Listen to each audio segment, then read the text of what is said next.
y el tercer idioma del Perú es el aymara, ¿no? Entonces, muy bien. Entonces, vamos a iniciar entonces nuestra clase de esta tarde y voy a pedir a nuestro hermano Alan que nos dirija la oración, por favor. Amén, hermano. Vamos a ir a Dios en oración, así como estamos. Vamos a inclinar nuestro rostro, cerrar nuestros ojos, oremos. Amantísimo Dios, Señor y dador de toda buena dádiva, damos gracias, bendito Padre, por su provisión, por su amor y por este día que nos ha dado de vida, amoroso Padre. Agradecemos que nos ha permitido llegar hasta este momento y en este tiempo que vamos a dedicar al estudio de su palabra, amoroso Dios, encomendamos nuestra mente, nuestro corazón, nuestro entendimiento, para que sea dirigido para poder entender, comprender y absorber lo más posible del conocimiento que nuestro hermano nos va a presentar. Pedimos también, amoroso Padre, por nuestro hermano que nos estará liderando, enseñando, instruyendo, Padre, para que usted bendiga su mente, le permita recordar lo que ha estudiado, Padre, y así lo utilice, bendito Padre, para que así todos aquellos que escuchen esta clase, Padre, se beneficien y así todos podamos aprender más acerca de su voluntad en la tierra para con el hombre. Amoroso Dios, nuevamente nos encomendamos y agradecemos por este día, siempre pidiéndole estas cosas en el bendito nombre de su Hijo amado Jesucristo. Amén. Muy bien. Entonces, vamos a iniciar nuestra sesión de esta tarde. Ok.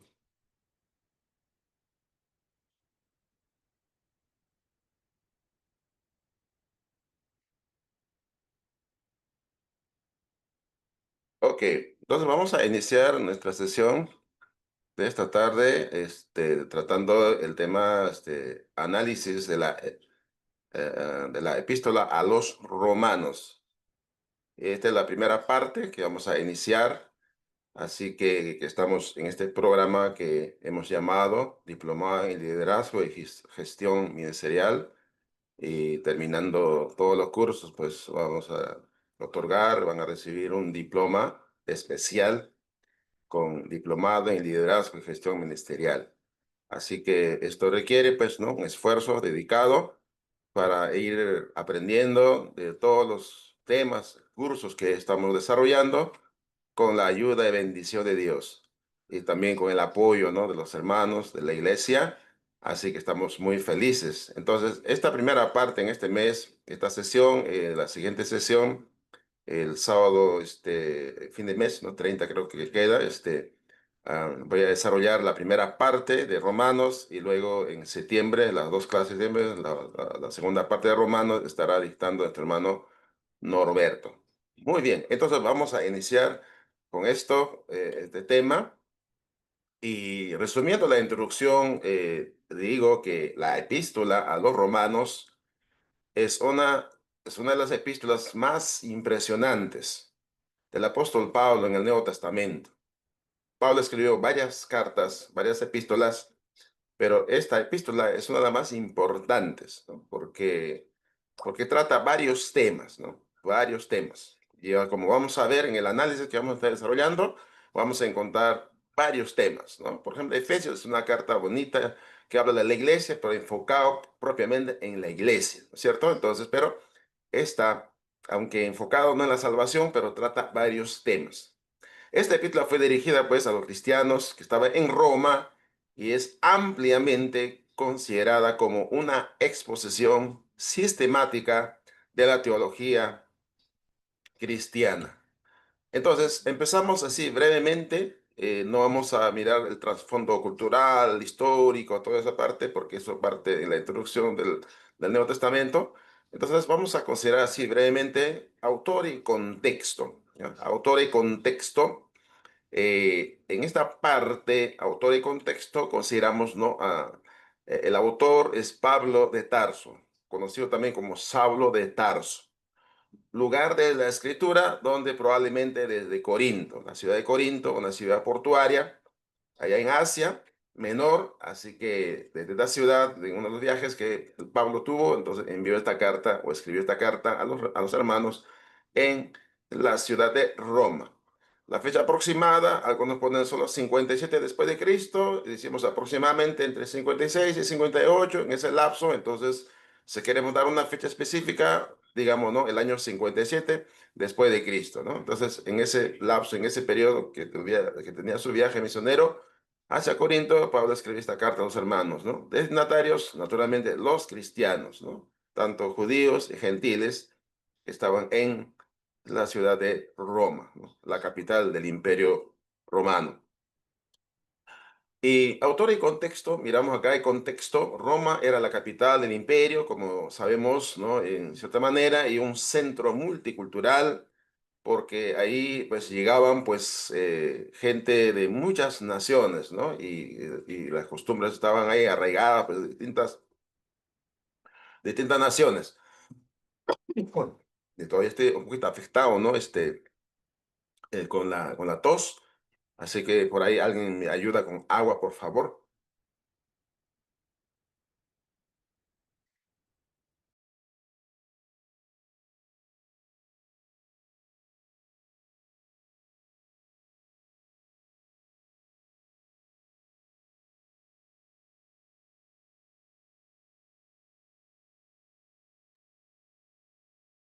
Muy bien, entonces la iglesia allí era pues una iglesia mixta, como decimos, pues judíos gentiles, gentiles pues de varias naciones, pues no, que venían pues de distintos países, ciudades, ¿no? Así como Jerusalén también llegaba gente de muchas naciones, Roma también, pues, ¿no? Por eso decimos un centro multicultural, ¿no?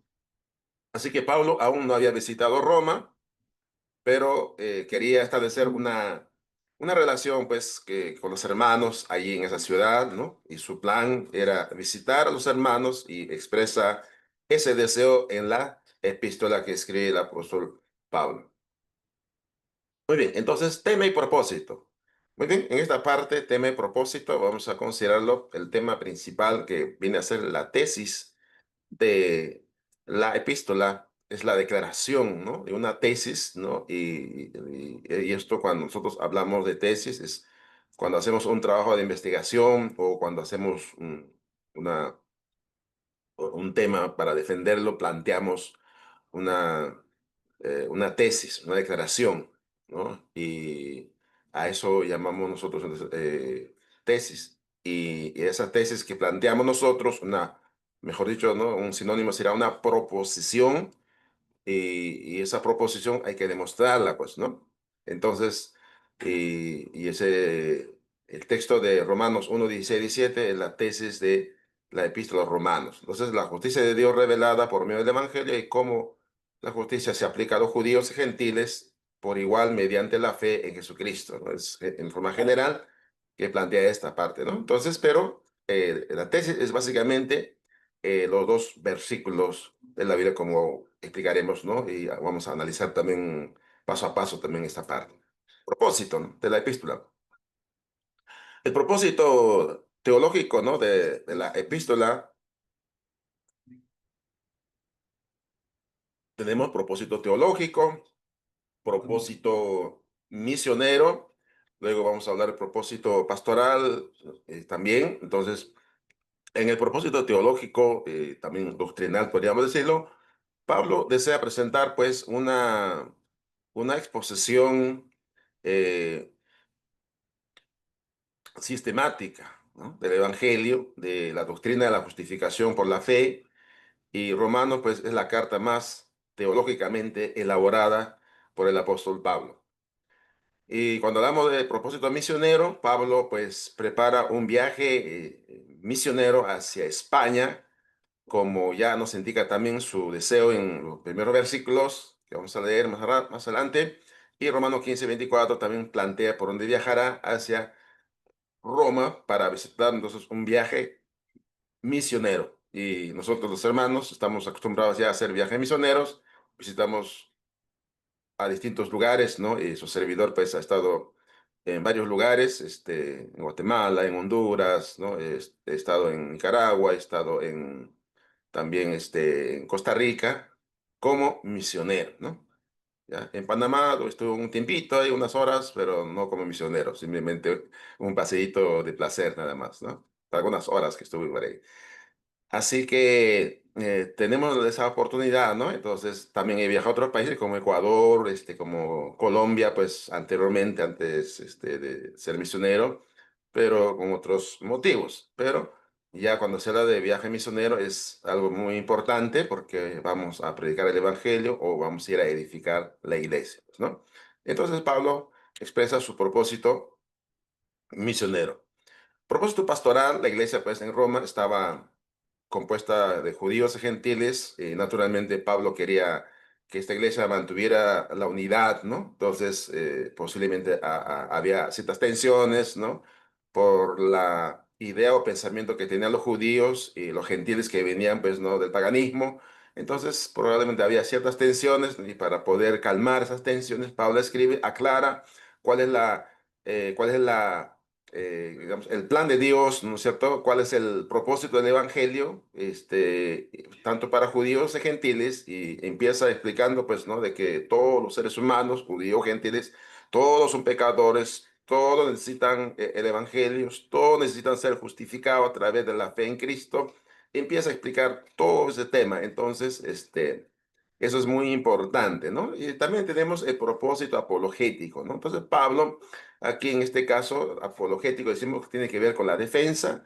Pablo anticipa y responde objeciones comunes al Evangelio, ¿no? Por ejemplo, en Romanos 3, 1 al 8, 9 al 11, argumenta, ¿no? Cuando Pablo dice, cuando los judíos pensaban que por hacer algo bueno, pues estaban bien con Dios, entonces, porque confiaban en que ya que tenían la ley de Dios, ya que ellos enseñaban la ley, leían la ley de Dios y que además eran descendientes de Abraham, entonces creían que estaban ya seguros, ¿no? De su salvación, ¿no? Por el hecho de, de pertenecer, pues, ¿no? A una línea mesiánica, pues, ¿no? Entonces, pero Pablo va a argumentar de que pues, eso no asegura realmente, sino que a través de la fe en Jesucristo, ¿no? La muerte de Jesucristo es importante ahí, ¿no? Porque Romanos 5:8, por ejemplo, afirma, ¿no? Mas Dios muestra su amor para con nosotros en que siendo aún pecadores, Cristo murió por nosotros, ¿no? Entonces, el judaísmo propiamente, pues, no está, la fe del judaísmo no estaba basado en la fe de un Mesías, ¿no? Muerto, crucificado en la cruz, ¿no? Pero sí el cristianismo está basado, pues, ¿no? En la fe, en el Señor Jesús, que murió, fue sepultado y que resucitó, pues, ¿no? Entonces, es la parte importante. Muy bien, pasamos a la estructura, ¿no? Entonces, es importante saber, tener una idea clara de la estructura de Romanos, ¿no? Entonces, vamos, esta estructura que lo puse bastante resumida, vamos a tratar de memorizar, te van a memorizar, pues, ¿no? De qué capítulo, a qué capítulo es el prólogo o la introducción. Entonces, acá vamos a mirar entonces el prólogo. El prólogo es los asuntos preliminares, ¿no? Entonces, los primeros 17 versículos nos habla de los asuntos preliminares, ¿no? Los asuntos de introducción, ¿no? De presentación, ¿no? Y ahí Pablo se presenta a sí mismo, quién es, lo presenta a Dios, presenta a Jesucristo, y luego presenta el mensaje del Evangelio, ¿no?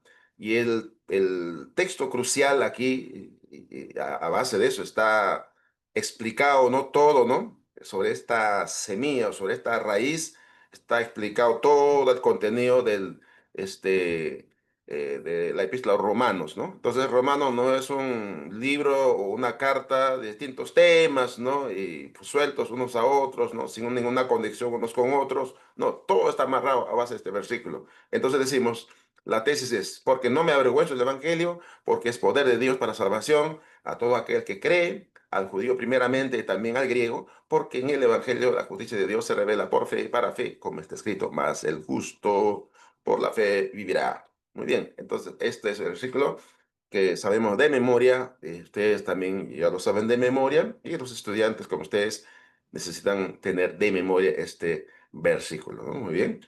Entonces, el prólogo es esto, ¿no? Entonces, el prólogo, los primeros 17 versículos. Muy bien, entonces, el primer tema que Pablo desarrolla es el tema de la condenación.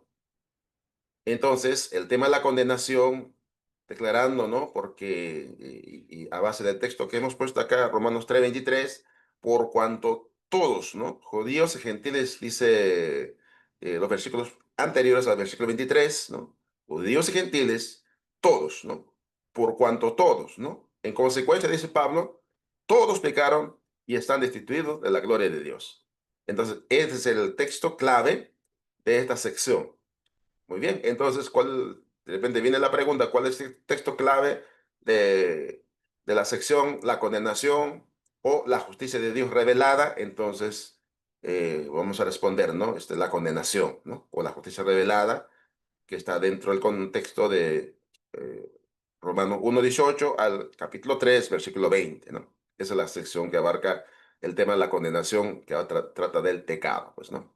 Muy bien, y luego, que tiene que ver con la salvación, viene segundo tema, segunda doctrina, que es la justificación.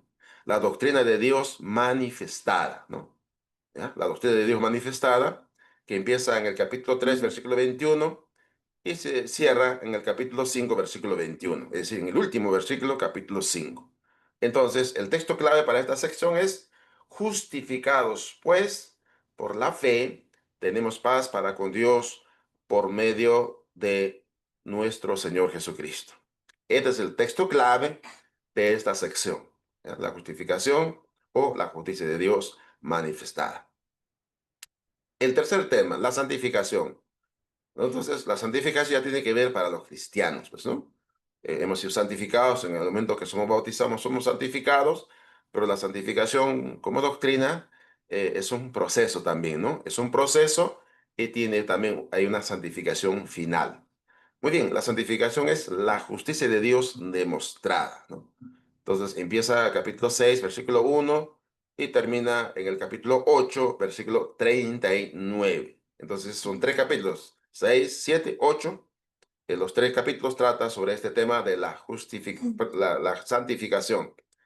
¿Cuál es el texto clave de eso? Romanos 8:1, ¿no? Ahora pues, ninguna condenación hay para los que están en Cristo Jesús, así sucesivamente, ¿no? Es importante para que la santificación se produzca en nuestra vida tener a Cristo, pues, ¿no? No existe santificación si no tenemos a Cristo nosotros, ¿no? Y al tener a Cristo nosotros, también recibimos el Espíritu Santo, ¿no? El Espíritu Santo también lo recibimos, ¿no? Entonces, es la tercera parte, ¿no? La cuarta parte en esta estructura general de contenido de Romanos es la elección, la justicia de Dios rechazada, ¿no? Capítulo 9, versículo 1 hasta el capítulo 11, versículo 36, ¿no? También abarca tres capítulos, 9, 10 y 11, ¿no?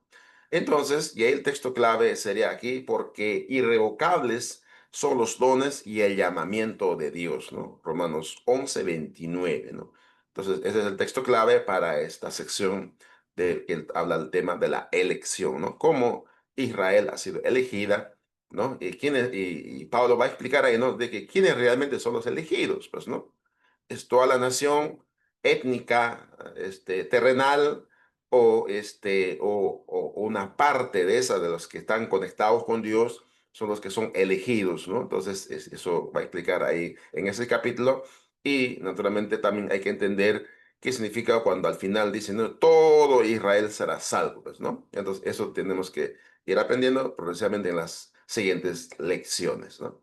Muy bien, ahora el tema de la consagración, la justicia de Dios aplicada, ¿no? Entonces, esta parte viene a ser, es la parte práctica, ¿no? Entonces, hasta el capítulo, digamos, 1:18 en adelante, hasta el capítulo, digamos, capítulo 8, hasta el final, tiene que ver, ¿no? Las partes anteriores son doctrinas, pues, ¿no? La parte teológica, la parte doctrinal, y en esta parte, capítulo 9 al 11 también es doctrinal, pero también es histórica, ¿no? Doctrinal e histórica, porque trata, ¿no?, de Israel y cómo Dios tiene trato con Israel étnico y cómo el Israel verdadero va a ser salvada, pues, ¿no? Ahí en Pablo explica en esos capítulos explica, ¿no? Empezando, ¿no? Los problemas que se presentan, el mismo deseo de Pablo, que oraba para que su pueblo Israel como nación étnica sea salvo, si reciba la salvación en Cristo, pues, ¿no? Oraba Pablo, lloraba por Pablo por su nación. Entonces, por eso decía, ¿no? Mi deseo y mi oración por Israel es para salvación, decía, ¿no? El apóstol Pablo, pues, ¿no? Muy bien, entonces ya estaba tratando del capítulo 12, 13, 14, 15, 16. Son varios capítulos que hablan sobre la consagración, la justicia de Dios aplicada, ¿no? Entonces, El texto clave para esta sección es importante considerarlo Romanos 12:2, ¿no? Bueno, podríamos empezar del versículo 1 y 2, podríamos tomar en cuenta esto, ¿no? Porque dice, no os conforméis a este siglo, ¿no? No se amolden, ¿no? No tomen la forma de la vida de este siglo, ¿no? Es la idea que plantea el apóstol Pablo, porque el cristiano tiene que tener, ¿no? Un modo de vida, tiene que tener una ética basado, ¿no? En valores y principios que está aprendiendo, pues, ¿no? Con la palabra de Dios, ¿no? Muy bien. Y luego viene la última sección, sería la propagación, ¿no? ¿Por qué importante esta parte, ¿no? Tiene que ver la justicia de Dios diseminada, ¿no? Entonces, capítulo 15, versículo 14 hasta el 16, 24, habla porque Pablo empieza explicando, aunque empieza a tratar algunos asuntos personales ahí, pero trata diciendo de que ministrando el evangelio de Dios, ¿no? Entonces el evangelio tiene que ser diseminada, ¿no? El evangelio tiene que ser propagada, tiene que ser anunciada, ¿no? Entonces Pablo empieza diciendo, ¿no? Ministrando el evangelio de Dios para que los gentiles les sean ofrenda agradable, santificada por el Espíritu, ¿no? Como dice que en el versículo 16 del capítulo 15. Entonces, esta es la sexta sección. Entonces, seis secciones, ¿no? Y la última sección, la conclusión sería la doxología, palabras finales, ¿no? Capítulo 16, versículo 25 a 27, ¿no? Tres versículos, ¿no? Y empieza la doxología diciendo al único sabio Dios, sea gloria mediante Jesucristo por los siglos de los siglos. Amén. Muy bien. Entonces, ya ahí tenemos, ¿no? ¿Ya? Entonces, en líneas generales, ¿no? De cómo es el contenido del libro de Romanos. Entonces, vamos a pasar ahora al análisis literario, ¿no? Entonces, vamos a mirar el análisis que he hecho acá, que comparto con ustedes aquí. He hecho dos tipos de análisis a esta epístola, ¿no? Análisis literario y luego análisis teológico, ¿no? Podríamos decir doctrinal también, ¿no? Análisis teológico, ¿no? Muy bien, entonces cuando se trata de análisis literario, ¿ya? Entonces vamos a considerar que es por qué estamos analizando la epístola de Pablo, ¿no? O este documento, vamos a decir, este documento, este libro, este texto escrito por Pablo, ¿no? Y vamos a considerarlo desde el punto de vista literario, ¿no? Desde el punto de vista de la literatura. Muy bien, entonces el análisis literario de la epístola empieza con el género, ¿no? Género literario, ¿no? Entonces, como género de literatura, la epístola de los romanos es una carta epistolar. Es una carta epistolar porque contiene todos los aspectos de una carta epístola de aquel entonces, ¿no? Nosotros también tenemos un formato, ¿no? Para nuestras cartas, cuando escribimos cartas, ¿no? Entonces, normalmente nuestras epístolas, ¿ah? Nuestras cartas que escribimos nosotros, el nombre va al final siempre, ¿no? Y en este caso, el nombre en aquel entonces siempre iba al inicio de la epístola, el nombre del autor, ¿no? De una carta que escribía, pues, ¿no? Una misiva, un mensaje, digamos, una epístola, siempre se ponía primero el nombre, ¿no? Y luego el destinatario, ¿no? Nosotros no hacemos así, nosotros nuestras cartas, primero le escribimos al destinatario y luego explicamos, tenemos una breve introducción, ¿no? Estimado amigo, estimado padre, ¿no? Estimado padre, mamá, papá, pues, a nuestra familia. Entonces empezamos los saludos respectivos y luego de saludarte paso a decirte esto y esto y esto. Explicamos todo el contenido que queremos comunicar y me despido, ¿no? Después de explicarte todo eso, espero verte, esperamos tratar este tema y saludos, y luego firmamos al final nuestra carta, ¿no? Esa es una característica de nuestra literatura, esta carta.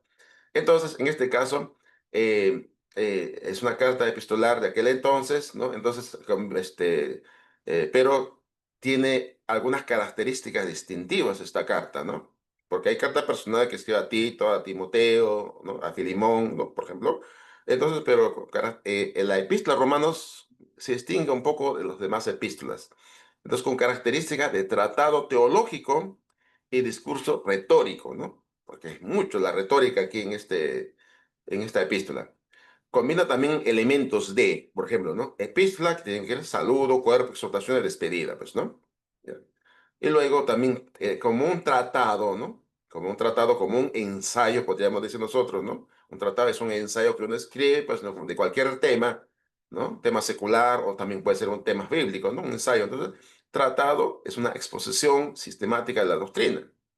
Entonces, un artículo es un tratado también, un artículo que uno escribe para publicar en una revista, a través de internet, todos los medios, ¿no? Entonces, eso llamamos tratado, ¿no? Pero también tiene características de una homilía, ¿no? O sea, la homilía tiene que ver con la homilítica, la homilía tiene que ver con sermón, ¿no? Las aplicaciones prácticas y exhortaciones, ¿no? Entonces, y a veces se nos hace bastante fácil tomar, digamos, algunos pasajes de Romanos para explicar o para predicar, nosotros lo usamos y predicamos porque ya nos da, los textos ya nos dan los puntos principales, ¿no? Uno tiene que esforzarse por inventar qué quiero sacar, qué idea quiero sacar de un texto, y algunos pasajes sí, un poco difícil, pero Romanos es bastante práctica en esa parte también, ¿no? Claro, hay puntos también difíciles que requieren un poquito de estudio. Muy bien, entonces, en la epístola general. Luego, estilo. El estilo de la epístola es didáctico y argumentativo. Pablo expone el Evangelio de forma progresiva y lógica, ¿no? Entonces empieza a explicarnos, ¿no?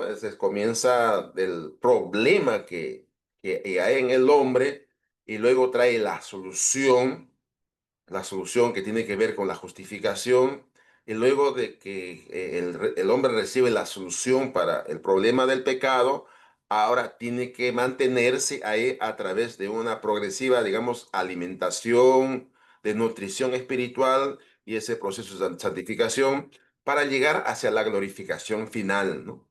Entonces, el ser humano va a ir desarrollándose desde abajo y va a ir progresivamente ir creciendo, creciendo hasta lograr y probablemente, como decía en otra epístola, ¿no? Hasta la medida y la plenitud, la estatura, la plenitud de Cristo, ¿no? Entonces, en ese sentido, Pablo es bastante didáctico y sobre todo argumentativo, ¿no? Pero también es polémico, ¿no? Entonces, utiliza el estilo de la diatriba, anticipando objeciones de un interlocutor imaginario, pues, ¿no? Entonces, por ejemplo, cuando leemos ahí en esta parte de Romanos eh, 2:1, por ejemplo, por lo cual eres inexcusable, oh hombre, quien quiera que seas tú, pues en lo que juzgas a otro, te condenas a ti mismo, porque tú que juzgas haces lo mismo, ¿no? Entonces, y luego en el capítulo 3 también, vamos a ver el capítulo 3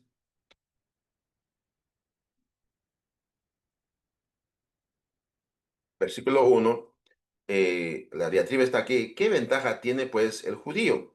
¿O de qué aprovecha la circuncisión? Y luego dice mucho y en muchas maneras. Primero, ciertamente que le ha sido confiada la palabra de Dios. Entonces, y así sucesivamente, pues, ¿no? Crea, digamos, polémica, ¿no? Entonces, porque aquí dice, ¿qué ventaja tiene, pues, el judío, ¿no? Entonces, plantea la polémica y luego entra a un diálogo y luego va explicando, entonces, a eso llamamos nosotros, ¿no? El estilo de la diatriba, ¿no? Entonces, anticipando objeciones de un interlocutor imaginario, ¿no? Entonces, pero luego plantea la solución, pues, ¿no? Entonces, ese es uno de los estilos, pues, ¿no? Y otra parte del estilo es uso de contrastes, ¿no? El uso de contrastes es muy importante aquí, ¿no? La carne y el espíritu, ¿no? Entonces, cuáles son los resultados de vivir en la carne y cuáles son los resultados de vivir en el espíritu? ¿Cuál es la ventaja de estar en la ley? ¿Ventaja o desventaja? ¿Y cuáles son las ventajas o desventajas de estar bajo la gracia? ¿No? ¿Cuál es la diferencia de Adán y Cristo, ¿no? ¿En qué se diferencian Adán y Cristo, ¿no? Entonces compara, ¿no? Que todos los que descienden de Adán son pecadores y todos los que siguen a Cristo son santificados, justificados, ¿no? Y luego también habla del tema de la muerte y vida, pues, ¿no? Entonces usa estos contrastes muy importantes, ¿no? En casi, sobre todo capítulos 7, también sobre la ley y sobre todo capítulo 8, donde ampliamente desarrolla esta parte, ¿no? de, de uso de contrastes, ¿no? Pero también usa bastante el lenguaje jurídico, ¿no? Pablo, pues, no solamente era un teólogo, ¿no? Sino también conocía las leyes romanas, ¿no? conocía muy bien porque estaba preparado pues en todo campo y sobre todo cuando era juzgado, incluso él podía argumentar como ciudadano romano y apelaba, ¿no?, a su ciudadana romana para defenderse, ¿no?, de cualquier injusticia que enfrentaba a Pablo, pues, ¿no? Porque por el hecho de predicar el evangelio se le estaba queriendo castigar o queriendo ellos, los soldados, castigarlo, pues, ¿no? Entonces, el tema de la justificación, condenación, imputación, redención, adopción, son temas, ¿no?, o lenguaje jurídico que aparece en la epístola de los Romanos, ¿no? Epístola de Romanos, ¿no? Luego también utiliza el lenguaje metafórico, pues, ¿no? Habla de la esclavitud, pues, ¿no? El tema de la esclavitud, ¿no? Entonces, no propiamente tratando del tema de la esclavitud de los humanos, sino la esclavitud en el pecado. Entonces, metafóricamente utiliza de que nosotros estamos en la esclavitud espiritual, pues, ¿no? Y habla de libertad también, ¿no? Entonces, capítulo 6 16, 22, por ejemplo, trata básicamente de eso, pues, ¿no? Luego, el injerto de olivo, ¿no? Una metáfora, ¿no?, de cómo el gentil es injertado en el olivo, ¿no?, para ser parte del pueblo de Dios, la nación de Dios. Entonces, trata en capítulo 11, 17 al 24, ¿no? Luego del sacrificio vivo, por ejemplo, ¿no? Entonces, como que, pues, ¿no?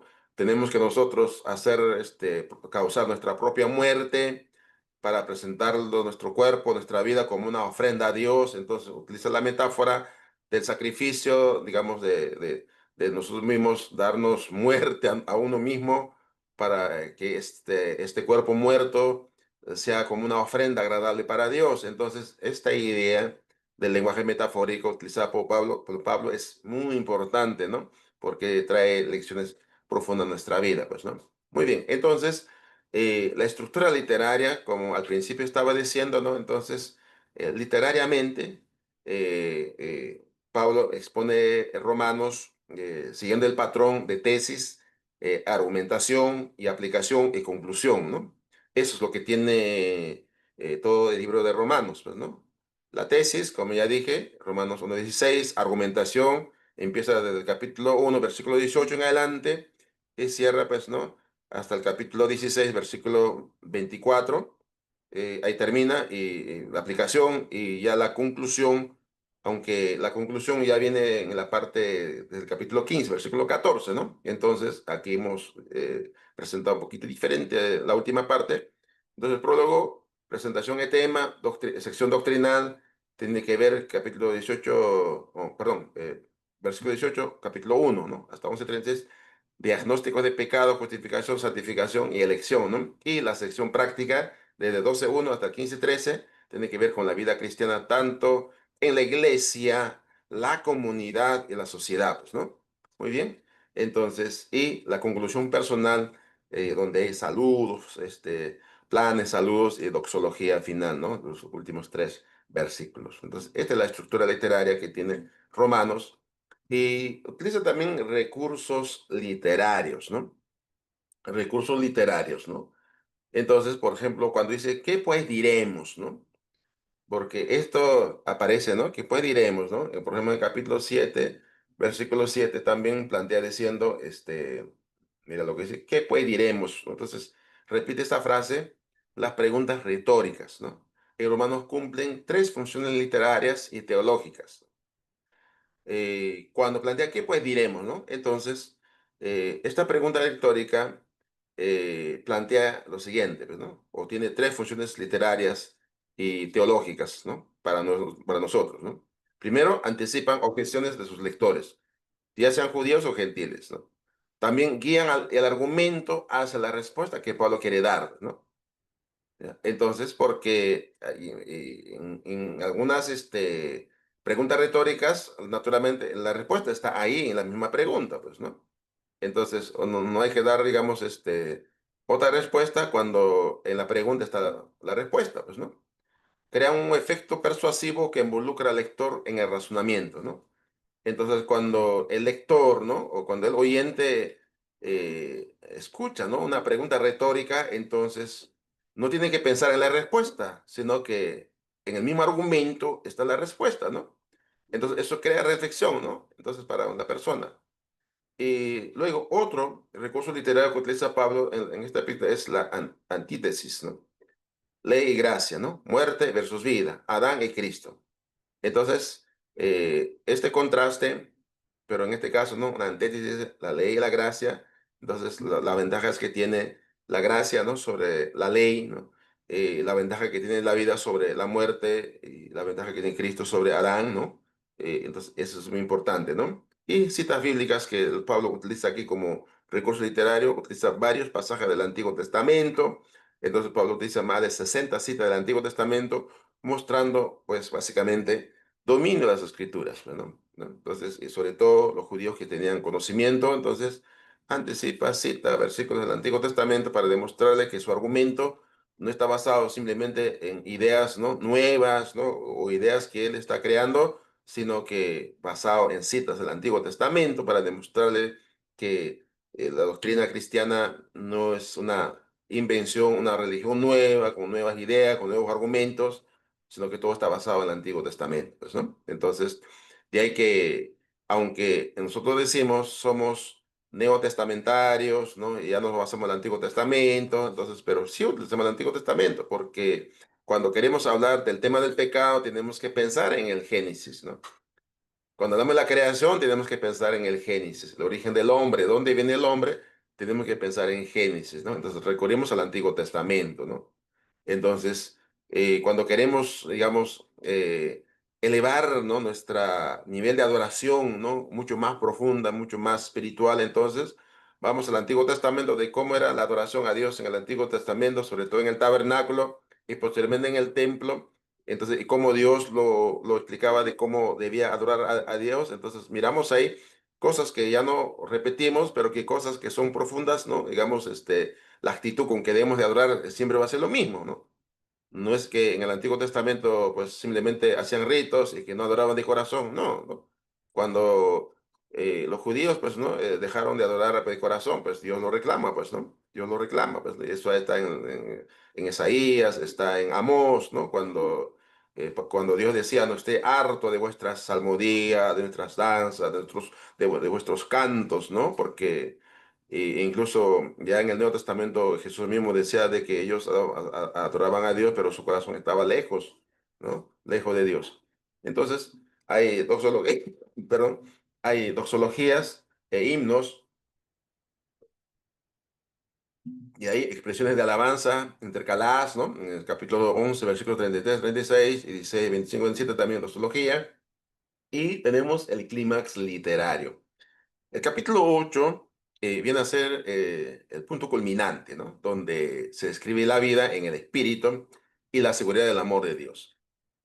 Entonces, en este capítulo hay bastante lo que hemos ya planteado aquí, la antítesis, ¿no? Carne, espíritu, vida y muerte, condenación y liberación, metáforas, ¿no? Como hijo de adopción, creación que gime, sacrificio de Cristo. Entonces, hay bastantes, ¿no? Metáforas aquí, luego enumeraciones.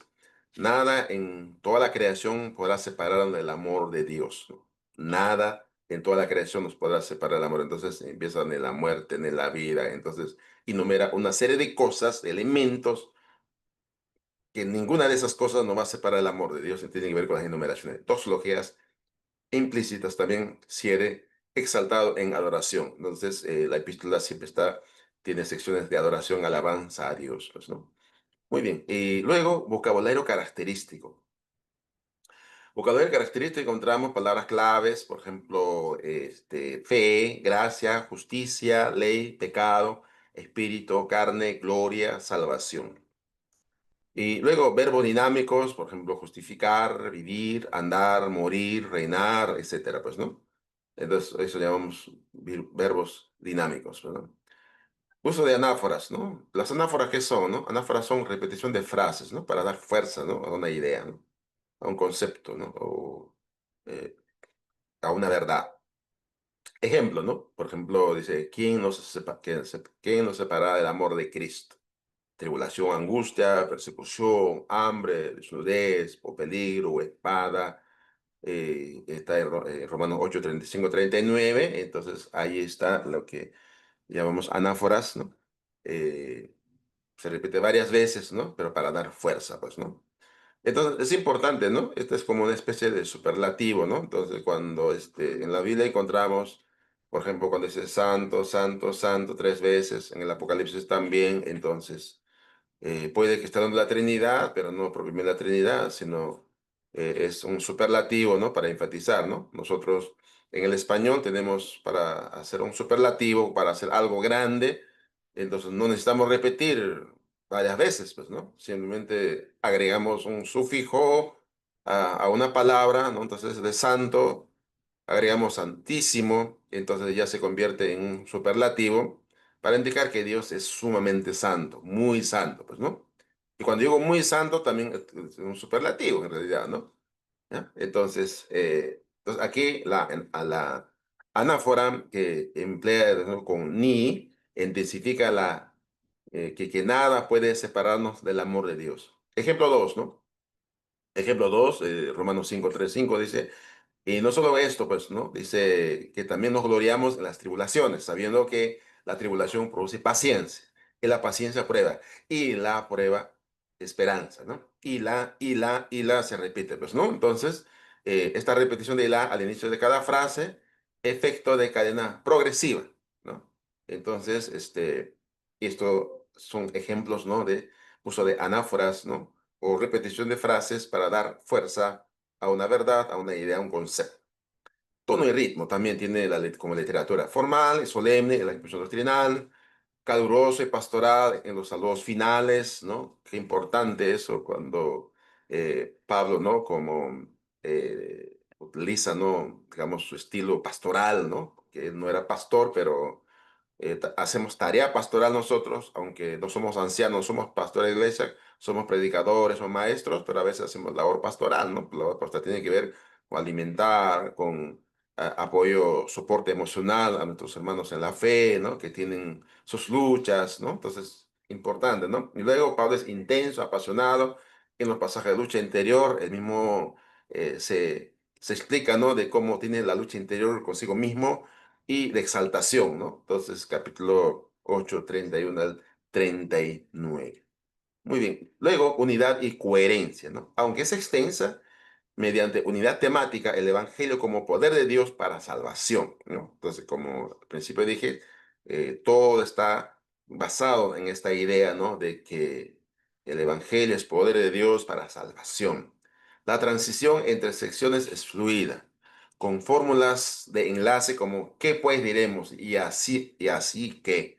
Entonces, por lo tanto, ¿no? Que podríamos decir otra palabra, pero en este caso Pablo utiliza, ¿no? ¿Qué pues diremos, ¿no? Y luego sigue explicando, así que, por lo tanto, puede implicar también eso, entonces, eso son unidad de coherencia, ¿no?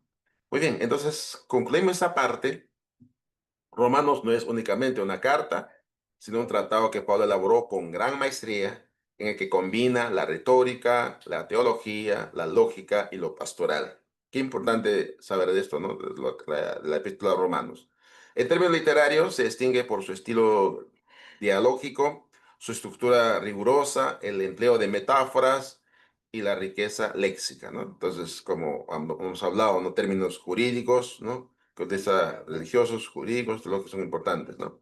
Y todo esto convierte a Romano, pues, en una obra singular, ¿no? Dentro del Nuevo Testamento. Una carta que simultáneamente es teología sistemática, discurso de retórica y exhortación pastoral. Muy bien, entonces hemos avanzado en esta parte, lo que corresponde, pues, ¿no? Al análisis literario de la epístola. Muy bien, entonces vamos a pasar, ¿no? Entonces, la segunda parte, voy a cerrar con esta parte, y luego vamos a darnos unos 5 minutos, o si tienen preguntas, ¿no? Entonces, o si no, también pueden preguntar hasta aquí, ¿no? No sé si hay alguna pregunta, un comentario que pueden hacer, ¿no? Este momento, ¿no? Antes de continuar con... Todo bien, hermano. Ok, entonces vamos a continuar entonces con análisis teológico, ¿no? Entonces, esto vamos a hacer un poco sencillo porque queremos aprender esta parte. El análisis teológico de Romanos meramente tiene que ver con la doctrina, con la teología, la doctrina de Dios. Entonces, la doctrina de Dios, ¿quién es Dios, no? Entonces, en las exposiciones de esta epístola encontramos descripciones, menciones sobre la naturaleza de Dios. Empieza, ¿no? Dios como creador y Señor. Y probablemente esos versículos que aparecen, versículo 19, ahí, bueno, al menos en mi vida espiritual personal ha sido pues, ¿no? Un texto,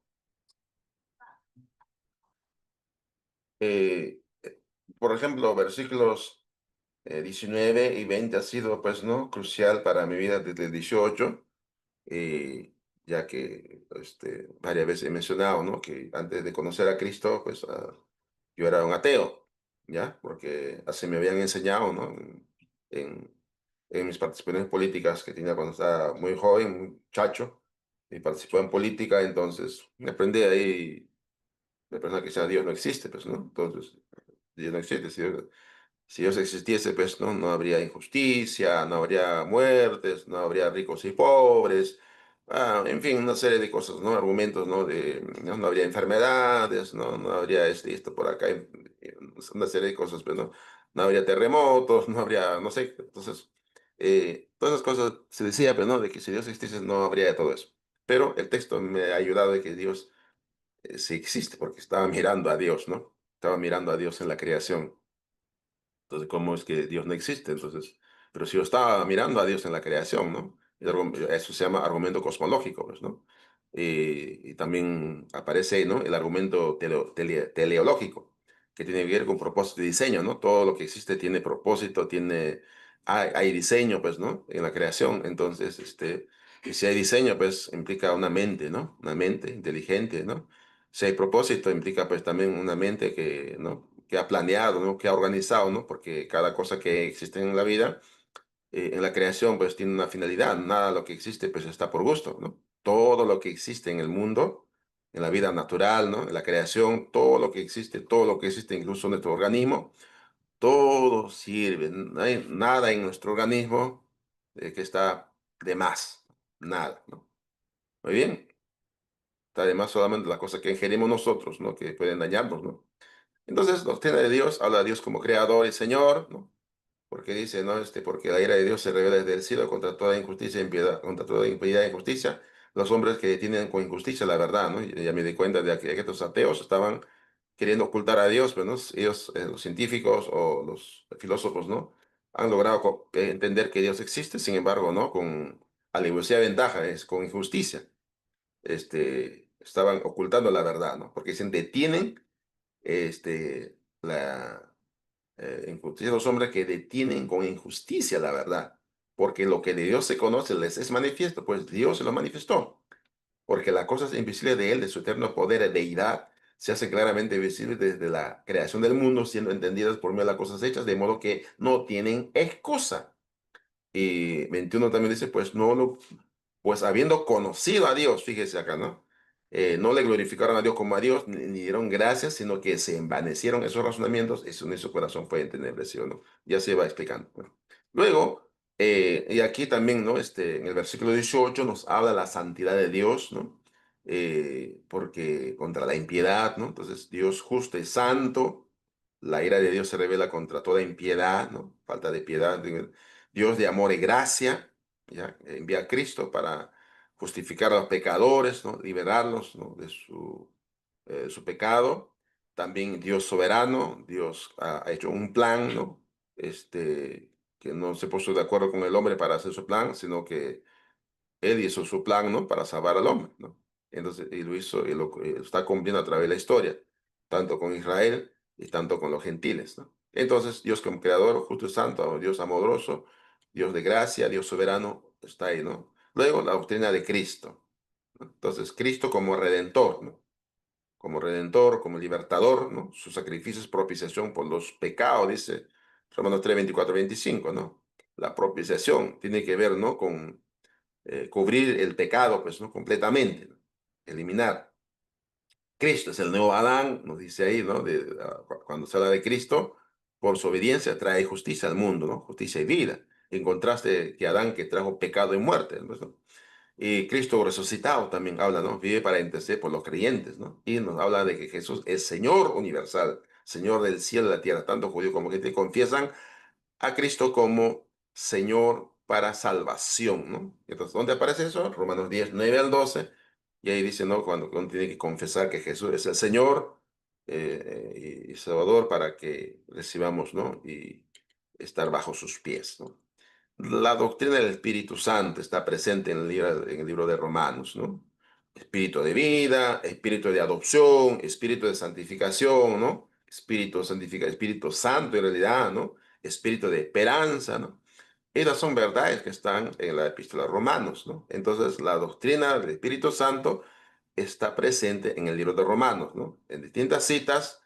Entonces, cuando estudiamos nosotros como teología, como doctrina sobre el Espíritu Santo, entonces sacamos citas de distintos libros, pues, ¿no? Que hablan habla del Espíritu Santo, sus atributos, sus funciones, ¿no? Lo que hace, ¿no? Lo que hace en el mundo, lo que hace con nosotros como creyentes, como cristianos. Entonces, todo lo encontramos ahí descrito, pero en el libro Romanos está la doctrina del Espíritu Santo. La doctrina del hombre también, y el pecado sobre todo aquí, ¿no? Nos habla de la universalidad del pecado. Todos han pecado y están destituidos de la gloria de Dios. Todos los hombres, ¿no? Que han sido creados por Dios ahora están bajo pecado, dice Pablo, ¿no? En Romanos 3, ¿no? Y están siendo esclavizados en el pecado. El hombre sin Cristo está dominado por el pecado, ¿no? Como dice también Romanos 6 y también el versículo 20 en el mismo capítulo 6, ¿no? El hombre tiene una lucha interior, ¿no? El creyente experimenta la lucha, el conflicto entre la carne y el espíritu, ¿no? Los dos se oponen entre sí, pero como dependemos del espíritu, entonces vencemos, ¿no? A la carne, ¿no? Entonces ahí nos habla la doctrina del hombre y el pecado, ¿no? Muy bien, la doctrina de la salvación. La doctrina de la salvación es fundamental en la epístola de Romanos, ¿no? Y eso se llama soteriología, ¿no? Teológicamente, la doctrina de la salvación. Entonces, para el tema, digamos, ¿no? Cuando estudiamos la doctrina de la salvación, o soteriología, ¿no? En teología sistemática, y entonces estudiamos sobre el tema de la justificación, estudiamos sobre el tema de la redención, reconciliación, santificación, glorificación, ¿ya? Y también la regeneración también, ¿no? El nuevo nacimiento. Entonces, ¿qué es la justificación? Y cuando estudiamos eso nos damos cuenta, ¿no? De que es el acto de Dios, ¿no? Por el cual, por el sacrificio de Cristo, declara al hombre sin culpa, sin pecado, ¿no? Entonces, la justicia de Dios se imputa al creyente, no por obras, sino por la fe en Cristo. Entonces, cuando creemos en Cristo, sin depender de nuestras buenas obras, entonces, por la fe en Cristo, Dios nos declara, ¿no? A pesar de que somos personas que hemos cometido un delito, pero Dios nos declara libres, sin culpa, por tener fe en Cristo, ¿no? Entonces es como estamos sentados en el tribunal, ¿no? El juez está al frente y el juez está mirando pues todos nuestros delitos, pues, ¿no? Está ahí una relación imputada, ¿no? Por el fiscal, ¿no? Nos acusa que somos delincuentes, ¿eh? Entonces, por lo tanto, como hay evidencia, entonces ser condenados, ¿no? Cuando todos pecaron, están destituidos, están condenados, ¿no? De la gloria de Dios. Pero ahora en Cristo, entonces recibimos la salvación. Entonces, por tener fe en Cristo, Cristo había pagado las penas de todos nosotros, el castigo que debemos vivir separados de Dios eternamente. Cristo recibió, pues, no, eso, ese castigo cuando murió en la cruz, ¿no? Cuando creemos en eso y apelamos a eso, entonces el juez dice, pues, ¿no? Ya que apelaste a la muerte, sepultura y resurrección de Cristo, a la muerte expiatoria de Cristo, por lo tanto, te declaro libre sin culpa. Muy bien, entonces, y ahí viene, ¿no? La redención, la salvación, la reconciliación, tiene que ver, ¿no? Entramos en paz, ¿no? Como dice Romanos 5:1 en adelante, 10 y 11 también, de que tenemos paz para con Dios, ¿no? La reconciliación es volvernos a encontrarnos con Dios para vivir en armonía, pues, ¿no? La santificación es proceso de ser transformados por la obra del Espíritu Santo, y la glorificación es la redención final, ¿no? Cuando Jesucristo venga por segunda vez Y la glorificación va a ser pues, y un abrir y cerrar de ojos, como dice también Pablo en 1 Corintios capítulo 15, ¿no? Y un abrir y cerrar de ojos, vamos a ser transformados, vamos a ser glorificados, ¿no? Entonces, esa es la doctrina de salvación. La doctrina de la vindicación, ¿no? O la soberanía de Dios aquí, básicamente capítulo 9, 10 y 11 habla sobre esos temas. Entonces, la soberanía de Dios en la elección, Dios escoge según su propósito, rechazo temporal de Israel, ¿no? Entonces está en un estado de incredulidad, pero en un momento, pues, ¿no? Israel, los ciudadanos judíos o israelitas, pues, ¿no? Tienen que reflexionar, es decir, por qué hemos rechazado, estamos en un estado de incredulidad, porque hemos rechazado a Cristo, pero ahí los cristianos, hermanos de la iglesia de Cristo, están predicando el Evangelio. El judío dice, pues no, hermano judío, hay que aceptar el Evangelio.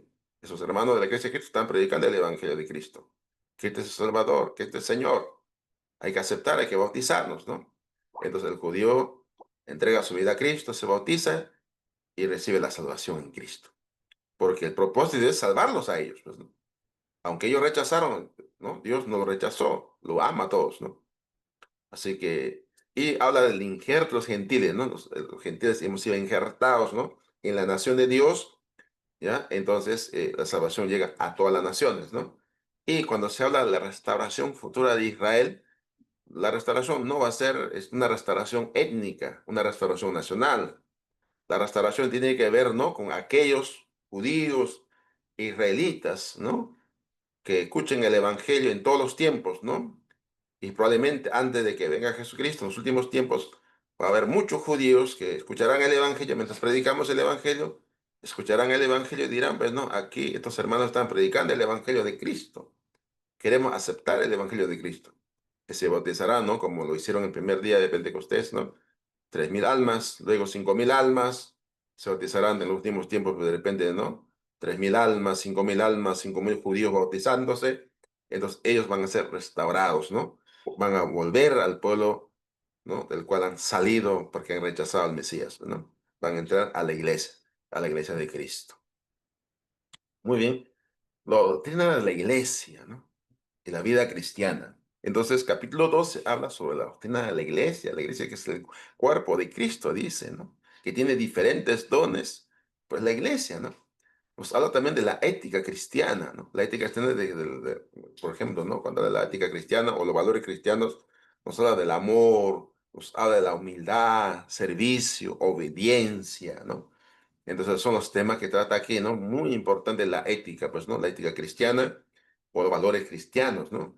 Y también nos habla de nuestra relación con el Estado, ¿no? ¿Cuál va a ser nuestra actitud como ciudadano con relación al Estado, ¿no? Sujeción a las autoridades como orden de Dios. Dios nos ordena que nos sujetemos, ¿no? Y claro, siempre está de que las autoridades deben estar sujetos a la ley de Dios. Si ellos hacen cosas que van en contra de los planes de Dios, entonces tendremos que decir, ¿no? Como Pedro y Juan decían, ¿no? Es mejor obedecer a Dios, ¿no? Que a los hombres, pues, ¿no? ¿Ya? Si entonces nosotros obedecemos a Dios y si una ley va en contra de los valores de Dios, contra los principios de Dios, contra la verdad de Dios, nosotros no estamos obligados a obedecer, ¿no? Y ahí sí nos ponemos rebeldes, pues, ¿no?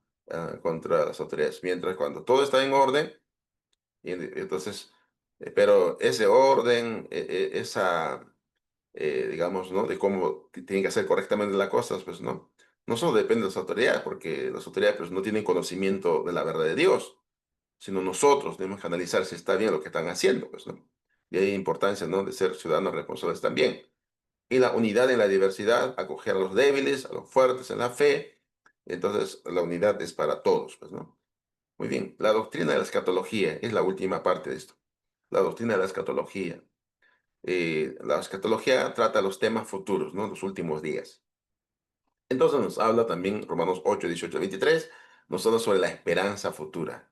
La creación que gime esperando la redención final, ¿no? Cuando todo sea consumado, cuando Jesucristo venga por segunda vez, todo sea consumado, ¿no? La seguridad de la salvación. Nada puede escapar del amor de Dios en Cristo. No estamos seguros si estamos en Cristo. Si no estamos en Cristo, no estamos seguros. pero si estamos en Cristo, estamos seguros, ¿no? Luego, la consumación del plan de Dios, ¿no? Todo concluye en su gloria eterna. Entonces, en la segunda venida de Cristo, todo termina. En la segunda venida de Cristo, después de eso ya no hay más, ¿no? Ya no hay un milenio, ¿no? Ya no hay, después de que la iglesia se vaya con Cristo, algunos, los evangélicos dicen, ¿no? Se van a quedar en la tierra los seres humanos y los judíos que no aceptaron a Cristo van a volver a convertirse, ya no, pues ahí se acabó todo, pues, ¿no? Entonces es la consumación final de la redención cuando Jesucristo venga por segunda vez y que se lleve su iglesia, ¿no? A los cielos de la tierra nueva, entonces ahí concluye todo, no hay más adelante, pues, ¿no? Y la resurrección escatológica, obviamente, ¿no? Este tema importante, porque Pablo se centra más en la resurrección espiritual, vida nueva, también proyecta la resurrección futura, ¿no? Entonces, los creyentes esperan la redención de sus cuerpos, ¿no? Porque nuestros cuerpos van a ser redimidos, sobre todo van a ser transformados, ¿no? Pablo explica en Romanos o Primera Corintios, como hace un momento dije, capítulo 15, y un abrir y cerrar de ojos, ¿no? Nuestros cuerpos se volverán inmortales, incorruptibles. Entonces, eso va a pasar, ¿no? Y Romanos 8, 29 y 30 dice, la glorificación futura incluye la resurrección corporal.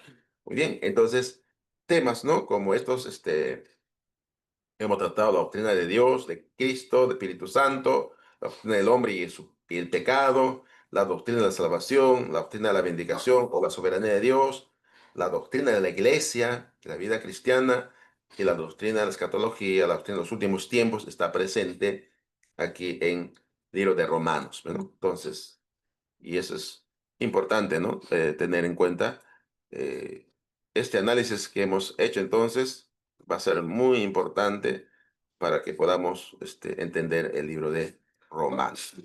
Muy bien, son 7:11. A ver si tiene alguna preguntita, para reiniciar con la segunda parte.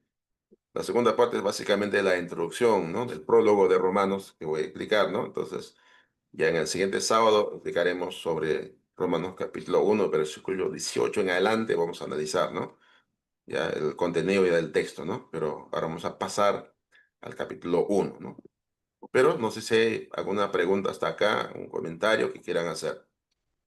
Sí, hermano, yo tengo una pregunta y necesito como que una aclaración sobre la doctrina de la iglesia y vida cristiana.